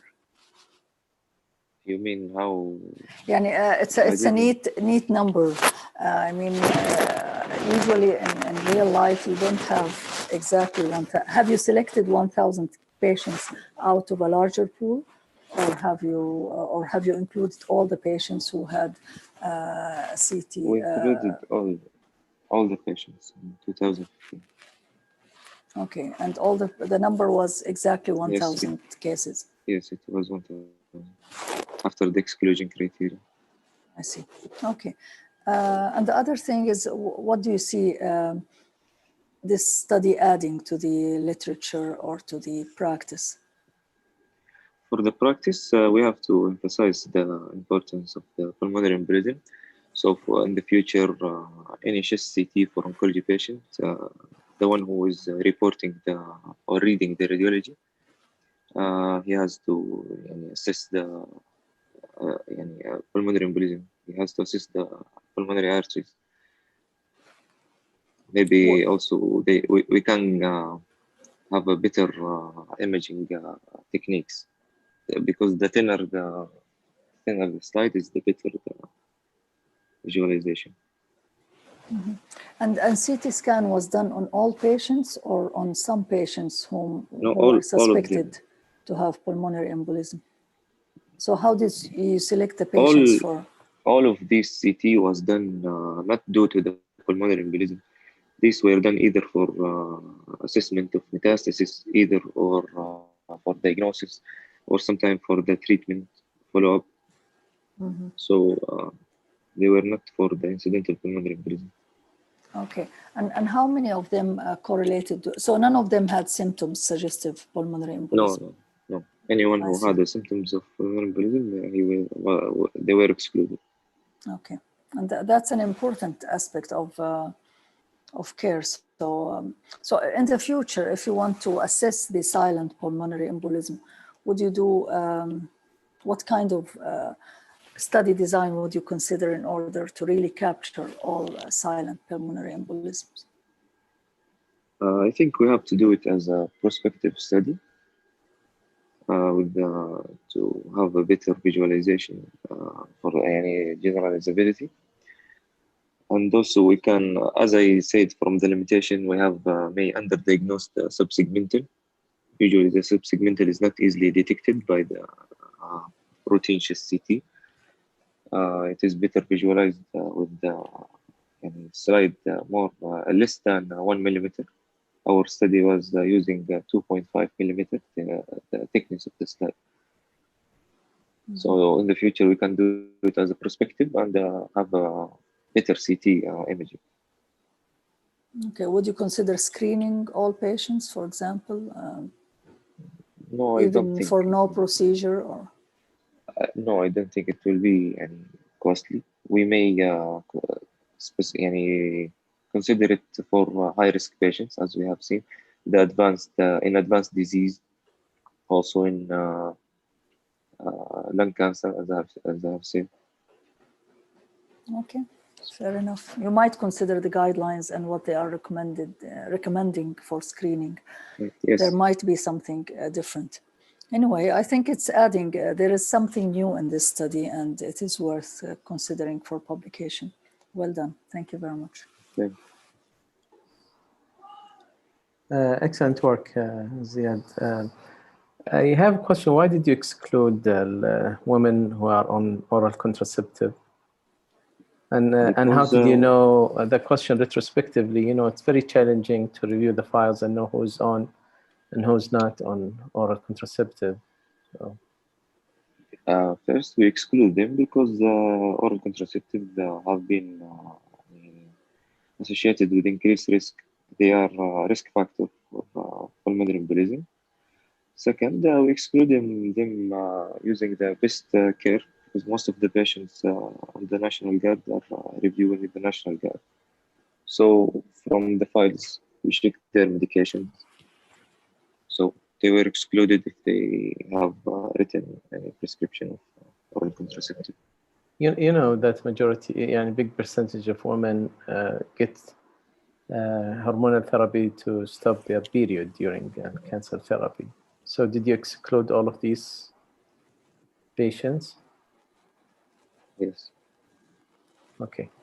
الimportant thing I think to correlate with any lab or زي ما تفضل الدكتور بروف لبنى clinical. So if the clinical you didn't have any tachycardia or any correlation, then it's probably any correlation with any lab value like D-dimer.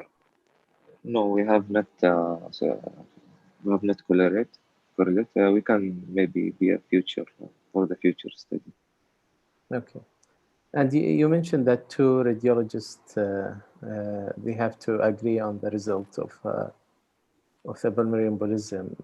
How frequent was the discrepancy between the two radiologists? The agreement was on almost 85% of the cases. So 15% there was discrepancy. Yeah. Yes. And what did you do with the discrepancy of the 15%? For the 15%, all of them had after that they had a CT angio. So we didn't depend on that 15%. We did not depend on the two expert radiologists' opinion. So it was confirmed later on by the CT angio. Okay, thanks. One comment that I have is potential limitation or bias in this study might be that you're looking for incidental findings, and as you can see, it's convenient to have lung cancer being the most prevalent, and that's probably because that the most image done for staging is pulmonary CT for those with lung cancer. So it's probably because I'm not sure if you look into this or not. How many of the imaging was done for, let's say, specific parts of the body? Because if you're studying if you're studying, say, pulmonary embolism, you're more likely to expect it to be higher in patients who have more images, just by virtue of having more CT chest. Yes, of course, as you said, but finally, it depends on the rate. So as you can see, breast cancer, they usually had chest CT for metastasis, but they were not associated with the high rate. They had a high number of patients, but they didn't associate it with high rate. Unlike the hepatobiliary, they were second, followed by after lung cancer. So the percentage were depending. After that, we divided the patients based on the types, and we depend on the rate, not the numbers of the patients. Okay. Thank you. Thank you. Okay. Thank you all for your comments, and thank you, Ziad, for your presentation. Our next presentation would be presented by our colleague Mohammed Dghaiter. The abstract code is Q5, titled Loosening and Revision Rates After Total Shoulder Arthroplasty, a systematic review of cemented all polyethylene glenoid and design of modern metal backed glenoid. So whenever you're ready, Mohammed, share your screen, please.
You need to click on the presentation icon. You can press F5 to start the presentation.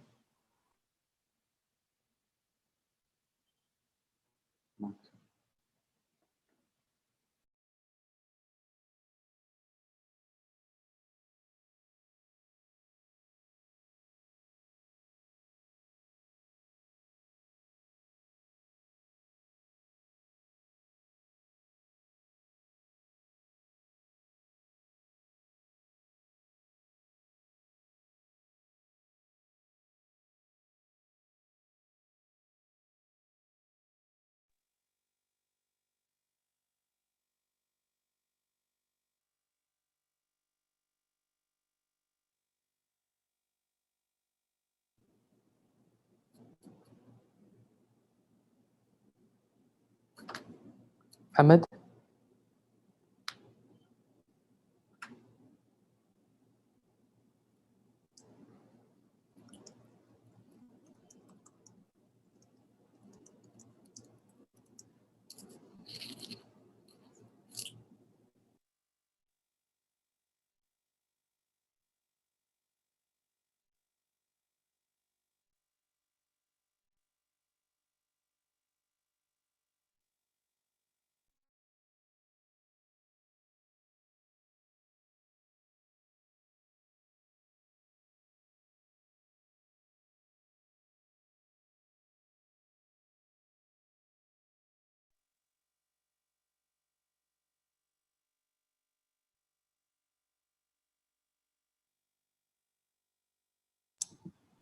I don't think I can hear the presentation.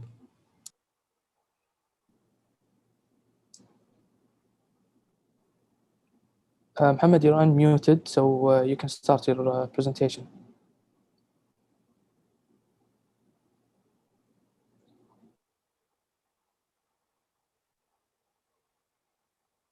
We cannot hear you, Mohammed.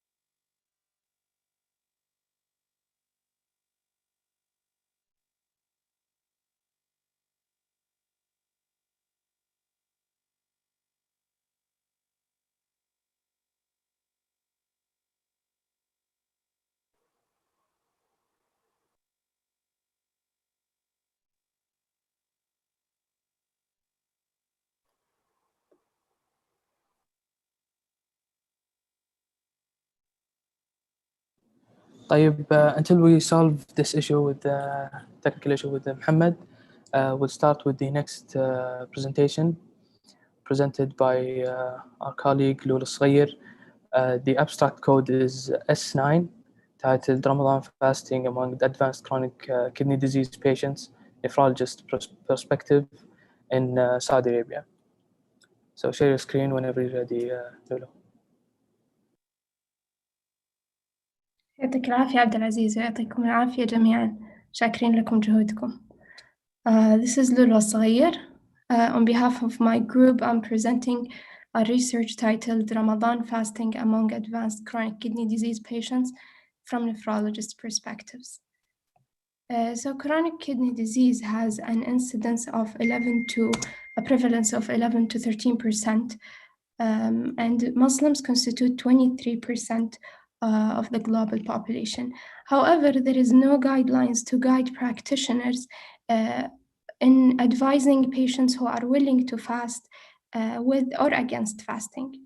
The effect of fasting on renal function for CKD patients was shown in the literature to be controversial.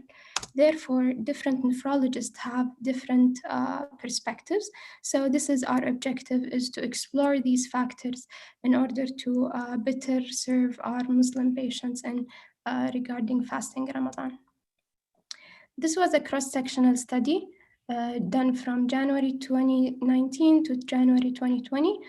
We did convenient sampling through sending electronic survey to nephrologists around the kingdom.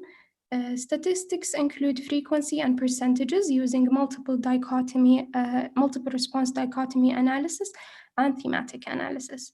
After obtaining ethical approval, we used the Saudi Society of Nephrology database of nephrologists to send the first phase, of which only 32 responded. For the second phase, because of this low response rate, we sent again to the Saudi Center of Organ Transplantation, of which we received 16 responses. The total is 48 responses, accounting for a response rate of 28% only. These are the professional and demographic characteristics of our nephrologists. Most of them were less than 45 years or more than 54 years. Also, most of them were Muslims, consultant nephrologists, more than 10 years in experience in the field of nephrology. And when we asked them if they have a dedicated nephrology clinic to advise patients on fasting, 41.7% said yes. So in terms of factors that these nephrologists consider when recommending fasting Ramadan for CKD patients, the most important factor was GFR for 85.4%. Then comes diabetes, patient's age, diuretics use, and body fluid volume, as well as blood pressure. Then we presented two case scenarios of patients. The first case was a stage 5 CKD patient who had multiple comorbidities, while the second case was a stage 3 CKD patient with a more stable kidney function. When we asked them if they advised these patients to fast Ramadan, of course, the first case was only 10% would advise them. This is due to mainly hypoglycemia because the patient was also diabetic, as well as hypervolemia and hyperkalemia. Then we asked for if they can propose any advices for the CKD patient who is willing to fast. Our nephrologists have advised for restricting potassium-rich food such as dates, avoiding fatigue and dehydration, restricting salt, and watching body weight, and breaking a fast for any emergency. Then we asked them if when do they want to check lab tests, because it's important to monitor if the patient decides fasting. For the first case, 79% went to see the patient at the end of the first week of Ramadan. For the second case, it can be the first week or in the second week of Ramadan.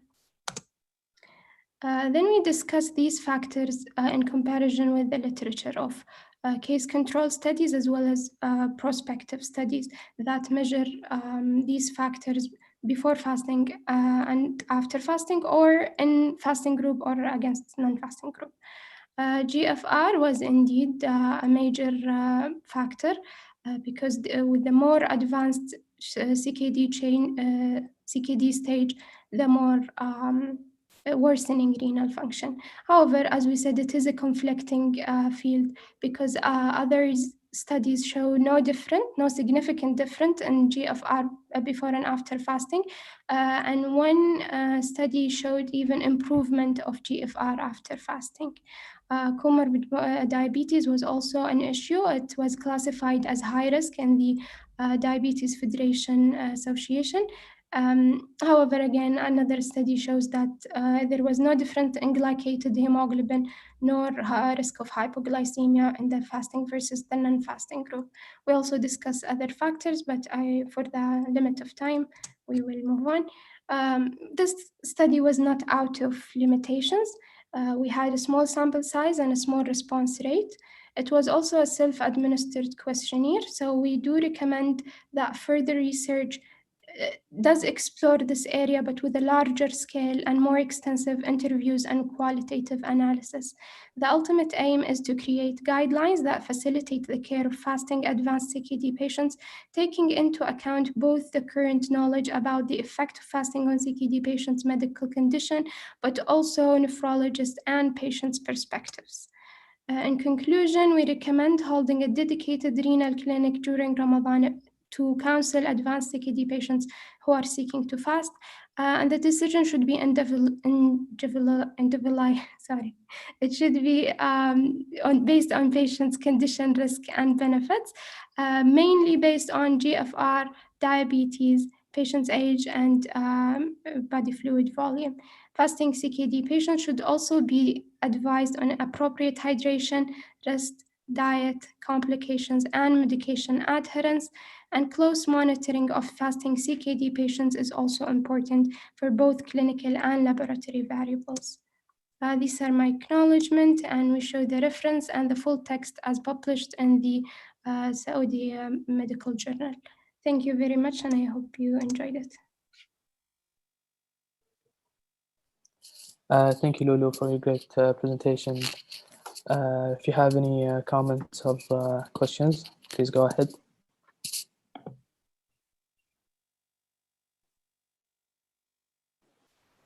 I think, Dr. Lulu, this is a very nicely presented study, very clear.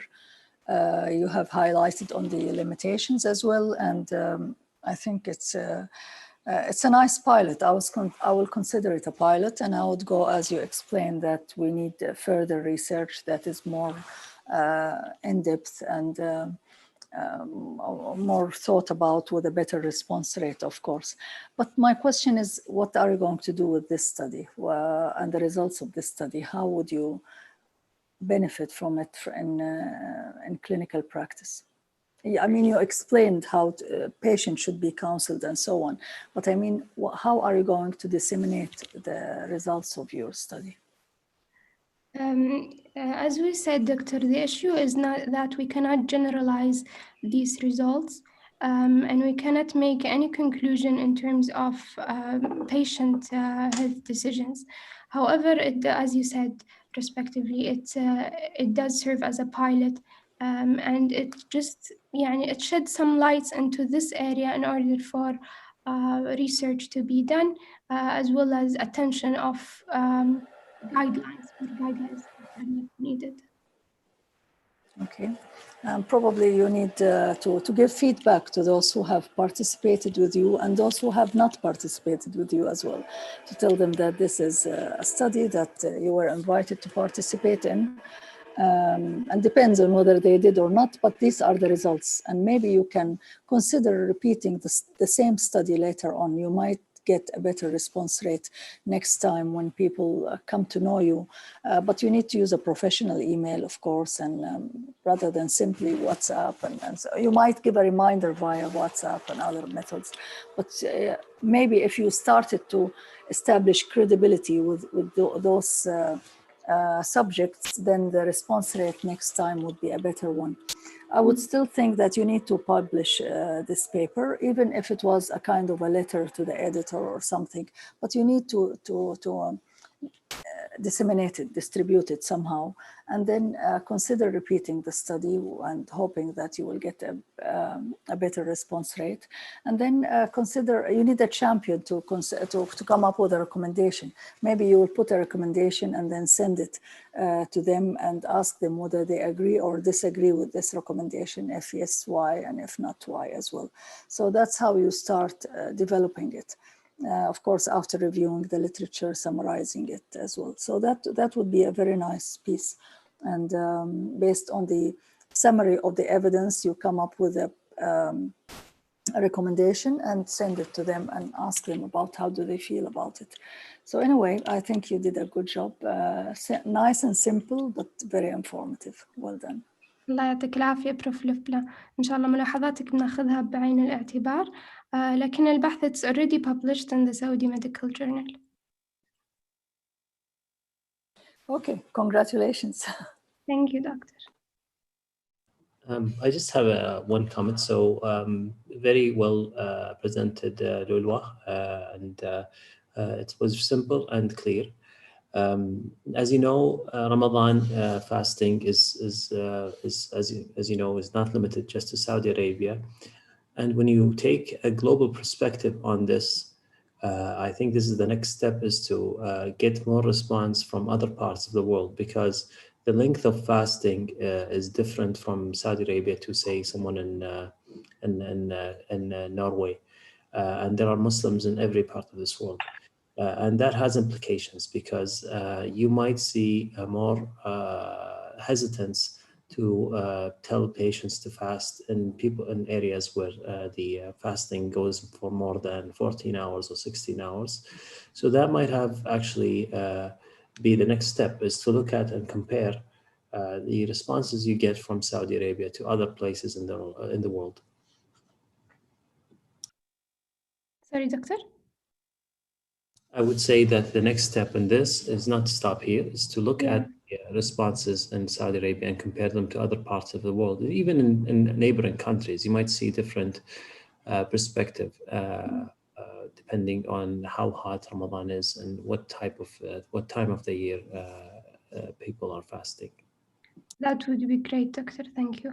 By the way, a systematic analysis and meta-analysis showed that sensitivity analysis showed no role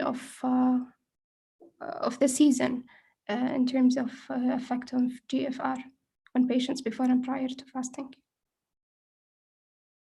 I can send you the link if you would like to take a look. Sure. Yes. Just a quick comment, Lolo. How did you avoid the duplication? Because you use the same pool of nephrologists. يعني في الجمعية الكلى وفي الزراعة they are the same nephrologists. So what measure did you do to avoid the duplication? Doctor, we reviewed both sheets provided by both organizations and deleted any replicates. However, because the form is anonymous, we do not know if these already answered or did not answer. Okay. Thank you, Doctor. Thank you all for your comments, and thank you, Lulwa, for your great presentation. So now we're back to Mohammed with his presentation. The abstract code is Q5, titled Loosening and Revision Rates After Total Shoulder Arthroplasty, a Systematic Review of Cemented All Polyethylene Glenoid and Design of the Modern Metal-Backed Glenoid. So go ahead, Mohammed, the mic is yours. Assalamu alaikum. Can you hear me? Yes. Oh, okay, good.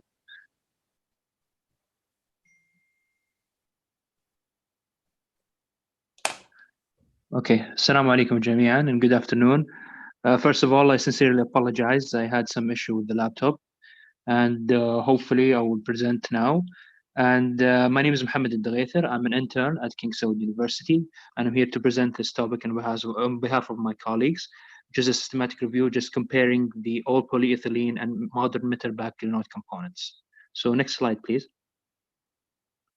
First of all, in the introduction, generally, we used to believe that metal-backed is believed to be inferior to the polyethylene glenoid component. We reached to this conclusion based on a systematic review conducted in 2014, which showed that polyethylene is superior to metal-backed glenoid component, because metal-backed glenoid component showed greater rates of failure and loosening.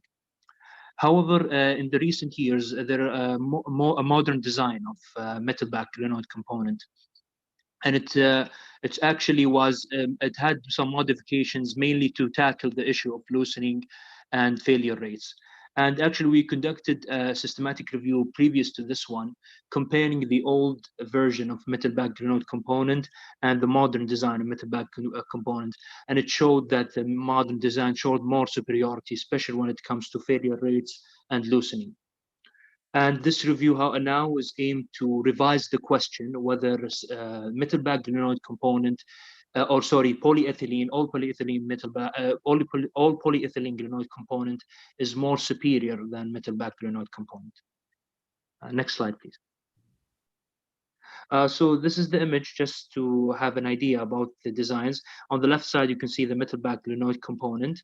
You can see the metal behind the glenoid component itself, the metal, and on the right side is all polyethylene. And the image below, just to have an idea of the shoulder arthroplasty, you can see the humeral component of the shoulder arthroplasty and the glenoid. So the main study is about the glenoid component itself. Next slide, please. So in the methodology, actually, we searched through various search engines using PubMed, Cohere Library, Embase, and Google Scholar just to generate a huge amount of articles. And we use search terms for polyethylene such as total and shoulder and replacement. And for the metal-backed glenoid, we use total and shoulder and replacement, or metal or backed, all these words to help us gather as much articles as we can. We reached to a total of 1,886 articles were screened. Out of these articles, we reached to a total of 35 articles. 25 was for the polyethylene glenoid and 10 for the metal-backed glenoid component. And the level of evidence of these articles, usually all of them are level of evidence 3 and 4. Next one, please. This is just a table to summarize how we screen the papers. As you see, we reached a total of 1,186 in the first. Then we eliminated some duplicates, and we reached 362 for metal-backed and 399 for glenoid component. Then we actually reviewed the articles, and after that we reached 33 and 47. Then we further reviewed the article and further revised and further discussed. In the end, we reached to 9 for metal-backed glenoid and 25 for polyethylene. And through citation tracking, we found one article and it was eligible to be included in the study, so reaching a total of 10 for the metal-backed glenoid component. Next, please. This is the inclusion criteria and exclusion criteria. The inclusion criteria has to be adult patients. Clinical study has to be for total shoulder arthroplasty with cemented polyethylene and modern metal-backed glenoid component with at least two years of follow-up. any type of arthritis, and it has to be an English article. Exclusion criteria: case reports or case series reporting less than 5 patients. A hybrid cage glenoid. A hybrid cage glenoid is it's a glenoid component that is mixed. It's done mixed between metal-backed and polyethylene. And mixed case of revision arthroplasty and mixed case of structural bone grafts. Points 3 and 4. The revision arthroplasty is when you actually revise or repeat the shoulder arthroplasty itself. So the patient already performed an arthroplasty and, for example, had a failure, and I repeat the arthroplasty to fix the issue. So any patients of this category were excluded, and we adding bone grafts to reinforce the bone. Any of these patients were excluded. Plus, if, for example, a study mentioned these patients and we're not able to separate the main outcomes of these patients from our target population, we eliminated the study. And also not presenting with the main outcome, which is number of revision rates or failure. Next, please. Yeah, the outcome measurements, mainly we have clinical, for example, the range of change in the range of motion, clinical scores and loosening, and we have radiological, which is radiological radiolucency. Radiological radiolucency is usually when in the X-ray, sometimes you see in the bone itself some dark areas. It means that there is no bone there. Actually, sometimes it's expected when you insert a nail. So it's expected that there be some bone damage, and you find some dark areas because of radiolucency. But however, with time, will be the bone will grow, and it will grow into the implant itself. And there is some radiolucency accepted in the X-ray, but it has to be lower than 1 millimeter. So when there is 1 millimeter and above, it will be significant. Complications such as failure rate or revision. Next, please.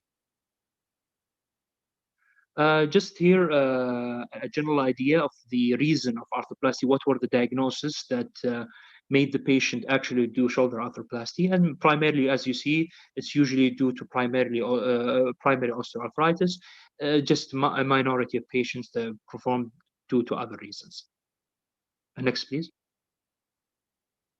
This table actually just describes what outcome measures were present in which articles. For example, the articles that mentioned, for example, forward elevation or assess the change in forward elevation. For example, the blue line represents the polyethylene glenoid component. So around 17 articles mentioned the forward elevation, and around 7 articles mentioned in metal back glenoid component mentioned the forward elevation. And as you see, the same thing with constant score, just a general info of how many articles mentioned such measurement. Next, please. Just here a general overview of the patients, just the age and the follow-up duration. As you notice here, the follow-up duration for polyethylene glenoid is higher than the modern metal black glenoid. I want you just to highlight this point because I will address it later in the further slides. Here I mentioned some of the clinical outcomes that are most repetitive in most studies, like for example, the gain in forward elevation. As you notice here, there is the modern backed is greater than, it has shown greater improvement than polyethylene, as well as in external rotation, and as well as in constant score and the ASES score. So, and in terms of clinical outcomes or clinical scores, it has shown that the modern metal back glenoid has better outcome, but we didn't calculate the p-value. And for this outcome, the last slide, next please. For this slide, we mentioned our major outcome, which is loosening and number of revisions or failures. And as I mentioned, the polyethylene glenoid component, most of the patients who had polyethylene glenoid had longer follow-up periods. So what we did, we separated the patients based on their follow-up period, just to limit the bias as much as we can. So we divided them into short-term follow-up, mid-term follow-up, long-term follow-up. Short-term follow-up are those who are duration of less than 36 months. And for the midterm follow-up, between 36 to 72 months. And for the long-term follow-up, those who had follow-up more than 72 months. First, let us address the number of radiolucency in the first part. As you see, when the short-term follow-up, there is no difference. When it comes to the midterm follow-up, there is greater rate of radiolucency when it comes to the metal bag compared to the polyethylene. However, when it comes to the long-term follow-up, more than 72 months, we can see that the polyethylene the number starts to spike, and actually metal bag glenoid component is shown to be better in terms of long-term follow-up. And the number of loosening, I forget to mention, is actual loosening when the joint itself or the implants fail to support the joint. So there is actual loosening of the joint itself. And in the short-term follow-up, there is actually significance. You can see that the metal back glenoid shown greater rate of loosening. And but as you move on in midterm follow-up, so you start to see that the metal bags also greater loosening. But when the long-term follow-up, you see that polyethylenes, the number starts to spike. And you see the metal bag glenoid component. Out of 115 patients, there is no loosening. And you can see the statistical significance. And when it comes to the number of failures or revision rate, when the patient have to repeat the operation, in the short-term follow-up, there is no difference as well in the midterm follow-ups. But as the long-term follow-up, you can see that the failure rates are greater in the polyethylene group. Next, please. And this slide just to show us a general idea of the reasons of why the patient had to undergo revision surgery, mostly due to loosening when it comes to polyethylene. And for the metal bag glenoid component is actually fracture of the glenoid component itself. Next slide, please. Just a quick review, because we discussed many graphs, just to summarize the results. The mean age was 66.4 and 66.5 for the polyethylene and metal bag respectively. The mean duration of follow-up was 73 months for the polyethylene and 56.1 for the metal bag group. The main gain of forward elevation and external rotation were greater in the metal bag group compared to the polyethylene group. And the overall rate of radiolucency and loosening, the overall rate of radiolucent lines were 300 among 1,302 patients and 47 among 282 patients. And loosening was 460 or 50% and 5%, and the rate of revision was 6%, 2% for polyethylene and metal bag groups respectively. In the articles with the short-term, less than 36-month follow-up, there were no significant difference. For the limitation, there are no clinical global consensus with distinction between the modern and conventional design. There is the possibility of a remaining heterogeneity between the studies. Third, the studies use different criteria for the definition of radiolucency and loosening in the main outcomes. Fourth, there is a lack of long-term follow-up data across all implants. And could you just move to the limitation as the doctor requested, just to discuss? Yes. This is the limitation. There is no clear global consensus on the distinction between the modern design and conventional design. There's a possibility of remaining heterogeneity between the studies. Studies use different criteria for definition of radiolucency and loosening in the main outcome. There is a lack of longer-term follow-up data across all implants. Next slide, please.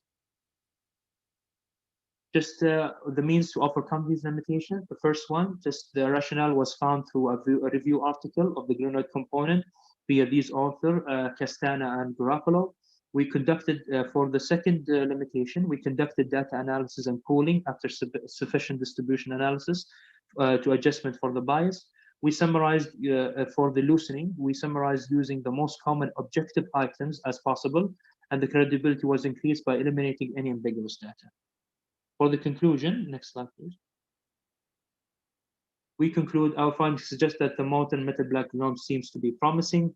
All polyethylene glenoid tend to increase loosening and failure rates over time. In the short and mid-term, there seems to be no difference in failure between the cemented polyethylene and modern metal-backed glenoid. These are my references. And thank you. First, I would like to thank my colleagues at the student body for arranging this summit. And we'd like to thank Professor Ko of Assam Medical Center for allowing us to participate in the research. And thank you for listening. And I'm happy to receive any questions. Thank you, Mohammed, for your great presentation. It was really informative. Referees, if you have any comments or questions, the floor is yours. So I'll start with the first question. When you're in such case where you've done a very well conducted systematic review, what do you think is the potential source of bias, and have you and how would you overcome that bias? For instance, have you looked at the differences between the outcomes in earlier studies versus later studies? When it for the what we actually tackled mainly is the follow-up issue, because in the previous systematic review they did not address the heterogeneity between the subjects. So what they did is that they randomly just compared between the metal-backed and polyethylene group. What we addressed compared to this previous systematic review is the issue of follow-up, because what we found is that the follow-up period tend to be the most important factor. So we had to address this issue. And that's well shown in your presentation, where you compare the medium and long term compared to the short term follow up. But what I meant was, if have you looked at studies that are earlier versus later? So say before, let's say late 1990s. Oh, actually, Doctor, the first systematic review conducted on this issue was in 2014, the first one. Ours the second. So there were no studies in the 90s. Okay. Thank you, Mohammed, for this nice presentation. As you know, when you talk about any new techniques, it's very important to put a disclaimer of no conflicts of interest. Was this sponsored by any of the companies that provide these instruments? No. Okay, so it's just important to put in your presentation that there is no conflict of interest to mention. Sure. And the other question is about the follow-up duration. How easy, Mike, to divide into short, medium, and long-term when you look into all of these studies? Well, actually, to be honest, it was a bit difficult because actually, as you said, see, Doctor, we reach as max as 72 months because there is a lot of discrepancy between the study. So we had to reach a point where you have to say above 72 months, because actually we might find the study, especially when it comes to the polyethylene, that the follow-up period is above 100 months and even above in the 90s. And and you can find as low as below 36 months.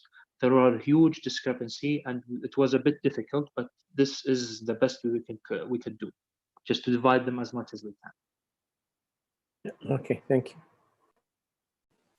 Okay, thank you very much. And as my colleagues mentioned, it's really nice to see students who are interested in conducting systematic reviews. I just want to go, before I comment, I want to confirm something. So can I go to the objective slide, please?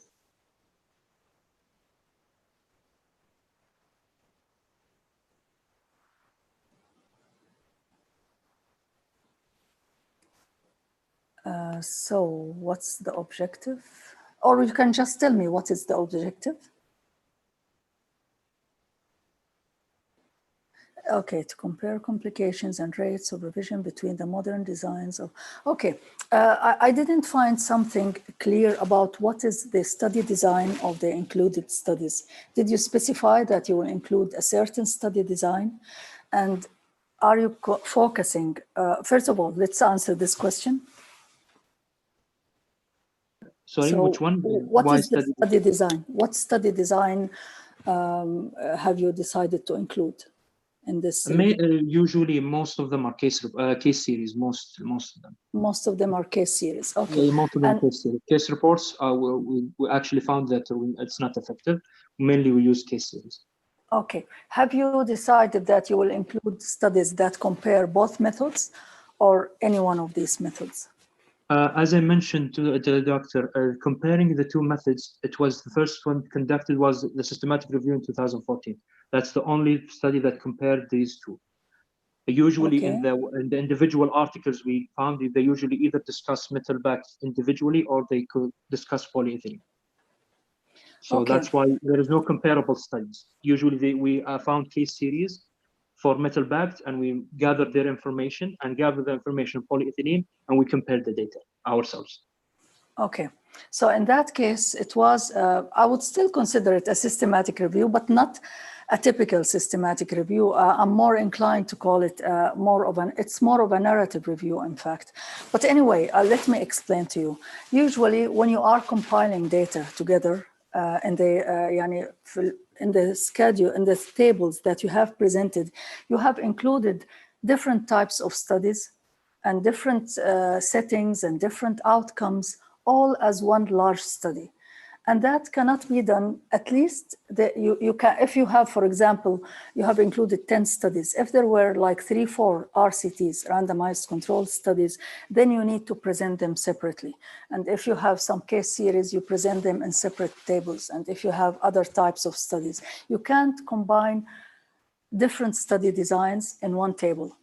Of course, you have presented many tables, but I mean, for one outcome, you can't combine different study designs and as if they are similar studies, because they are not similar studies. And in fact, they are not even comparing the two interventions, the two methods of management. They are comparing the method of management versus placebo or versus nothing maybe, or it's just a case series. So in fact, there is a lot of I would say يعني ما هي systematic بالضبط. يعني I'm sure you're familiar or probably you're not, but I would encourage everybody listening to get himself or herself familiar with the PRISMA guidelines. في موقع ممتاز اسمه the Equator Network, and the Equator Network you will find guidelines on how to report different types of study designs. So when you are reporting a systematic review, it has to follow the PRISMA guidelines. You have presented the flow chart, which more or less along the PRISMA guidelines. PRISMA stands for Guidelines for Reporting Studies Summarizing Effectiveness, حاجة زي كده. But you can find out exactly what does PRISMA stand for. دكتورة عذرا عن المقاطعة، هي اللي من برينستون يا دكتور؟ لا PRISMA هذه international. These are international guidelines on how to report systematic reviews. الأهم في الPRISMA guidelines إنه في check list بحيث إنه كل يعني توضح لك كل جزء في الريفيو هذه هل تسوى بطريقة منهجية، هل تسوى بطريقة systematic or not. So you need to go and read about systematic reviews more. This is more of a review, more of a narrative review الحقيقة، ريفيو عادية يعني، لأنك جمعت زي ما يقولوا apples with oranges with bananas with ما هي بالضبط systematic review، ما فيها comparative intervention و comparative intervention. إذا عندك بعضهم RCTs maybe you can combine them using what is called network meta-analysis. هذه طريقة معقدة أكثر من systematic review العادية، لكن هذا what you have presented is not really meta-analysis. It's not exactly a systematic review. It's a review, but not a systematic review. So I appreciate بالمرة effort initiative to do it, but I think it has to be more methodological. And if you go into the PRISMA guidelines and reading about systematic reviews and the Cochrane reviews طبعا أكبر مثال systematic reviews, you would find that you have mixed different types of study designs together in a study that ما تيجي بالشكل هذا. يعني حتى لو كانت يعني معظم السيستماتيك ريفيوز، انا اعتذر على الاطاله، عاده تعتمد على الار سي تيز او اتليست لازم يكون في comparative study. ممكن تكون systematic review of كيس سيريز، بس في الحالة هذه لها طريقة تانية ولها جايد لاينز تانية، ولازم تكون برضو في comparative في comparison. هنا ما في comparison، هنا أنت بتتكلم عن هذه في بعض studies وهذه في بعض studies، practically it could be two reviews، واحدة عن هذا وواحدة عن هذا، لأنهم ما هم there is no ما في مقارنة بين الاثنين. فهي more of a narrative review and I would recommend that you start يعني refining it into a narrative review، وحتكون ريفيو كويسة لكنها بالتأكيد ما هي systematic review، لأنه المتعارف عليه بالنسبة للسيستماتيك ريفيو مختلف كثيرا عن اللي أنت what this team did. ولكن I appreciate the effort. I think it can be published. ولكن لازم أي مجلة راح تقدمها حتقول لك فين البريزما تشيك ليست وفين البريزما فلو تشارت، فصارت دحين من متطلبات التقديم لأي systematic review. فلازم يكون يعني it has to be more organized, more methodological. وإذا حبيته يعني I'm available. I can probably إذا قرأتها وهي مكتوبة I can provide more feedback on that. But you need to be careful about calling it a systematic review. يمكن راح أتوقف عند هذه. لكن I appreciate المبادرة، أعتقد أنها شيء مرة كويس. Thank you, Professor Libna, for your comments. Oh, thank you, Mohammed, for your presentation. Unfortunately, we're short on time, so we'll take a few minutes to calculate the results, and then we'll start the closing ceremony with Prof. Abdulrahman Sultan and Dr. Abdul Salam.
For those joining us from outside the university, we just wanted to let you know about our King Saud University Medical Students Council Download Center, which is a library containing tons of medical related summaries from the students, and you can find it on the link below.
Another great project by our great colleagues, which is the King Saud University Medical Student Council podcast, which includes صوت المجلس and خواطر طبيب, discussing important topics related to the students and future career and other related topics to the medical school.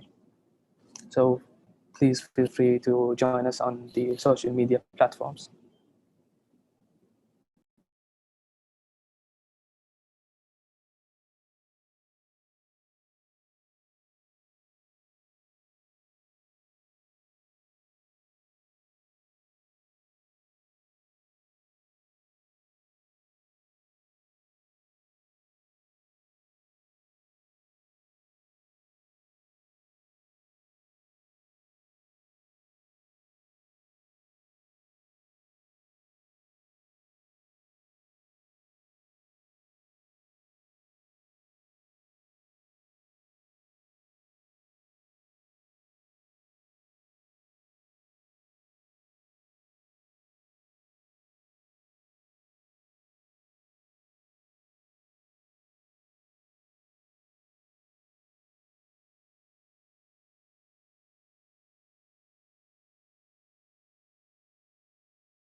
بسم الله والصلاة على رسول الله.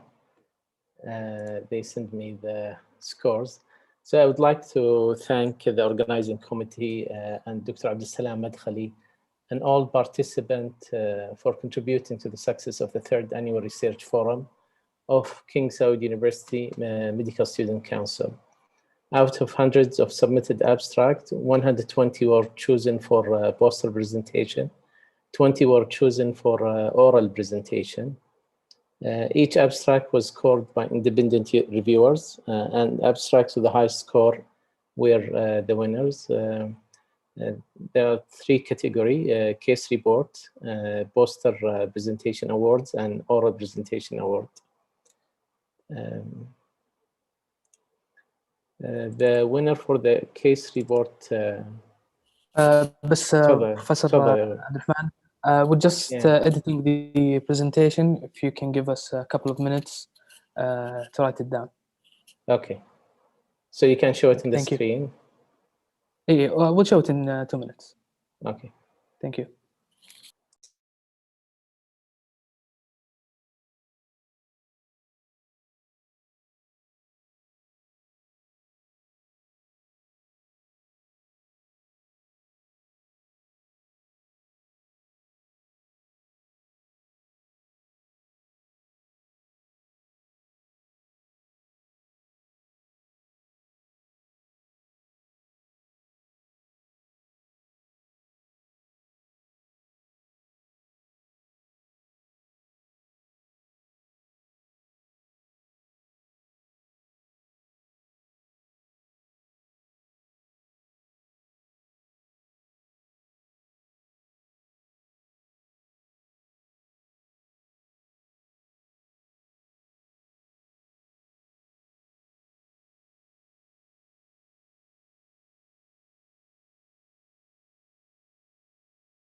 Welcome back, everyone.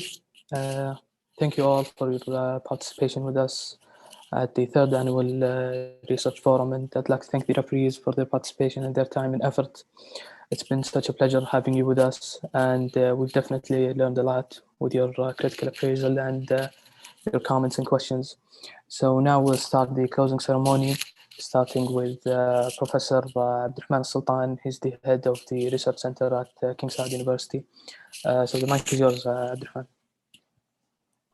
Shukran, Abdulaziz.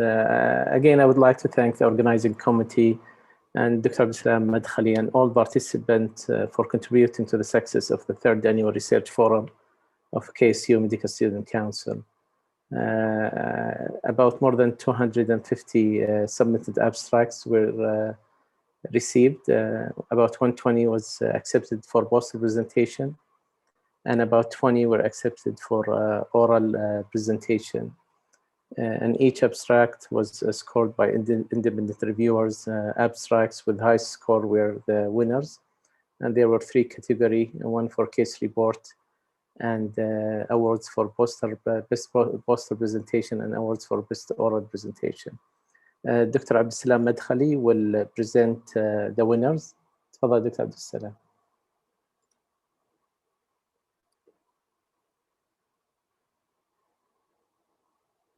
يعطيك العافية Prof. I would be honored if you present them yourself. Sure.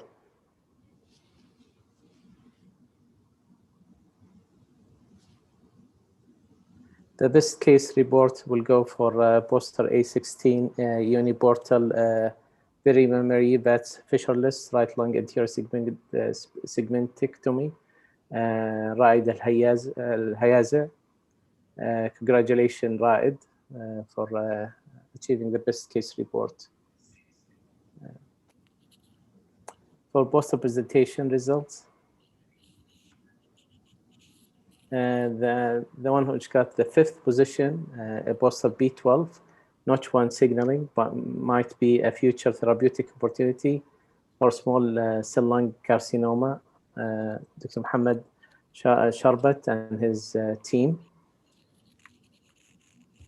The 4th position was poster H6, prevalence of factors associated with methicillin-resistant Staph aureus colonization among clinical medical students, presented by Ragad and Nafisa and her team. The 3rd position, poster 16, vitamin C as an anti-cancer agent, a novel therapeutic opportunity for triple-negative breast cancer, presented by Lina Tamimi and her team. And the 2nd position is poster L4, acute myocardial infarction in young adult, risk factors and clinical outcomes, a single center study presented by Samah Al-Matrafi and their team. And the first in the postal presentation award goes for poster K12, prescription over-the-counter medication misuse and its association with addiction vulnerability traits among female KSU students, presented by Munira Al-Fayyan and her team. And for the oral presentation results, the 3rd position in the oral presentation was J8, a novel multi-pose drainage catheter to enhance fluid drainage in vitro evaluation, presented by Ahmed Al-Yahya and his team. The 2nd oral presentation, H11, viral therapy, an emerging modality to overcome the mystery of triple-negative breast cancer resistant, presented by Lamisa Tamimi and her team. And the 1st best oral presentation goes for establishing a school health surveillance program, a healthy school initiative by Heba Rahil and her team. Really impressive and great work. Thank you all for who participated in the success of this forum. Dr. Abdulsalam, تفضلت. And thank you, Professor. Congratulations to all the winners. It's been a pleasure, and I hope the past 9 or so months have proven to be very challenging, but I had the pleasure to work with an amazing team, really.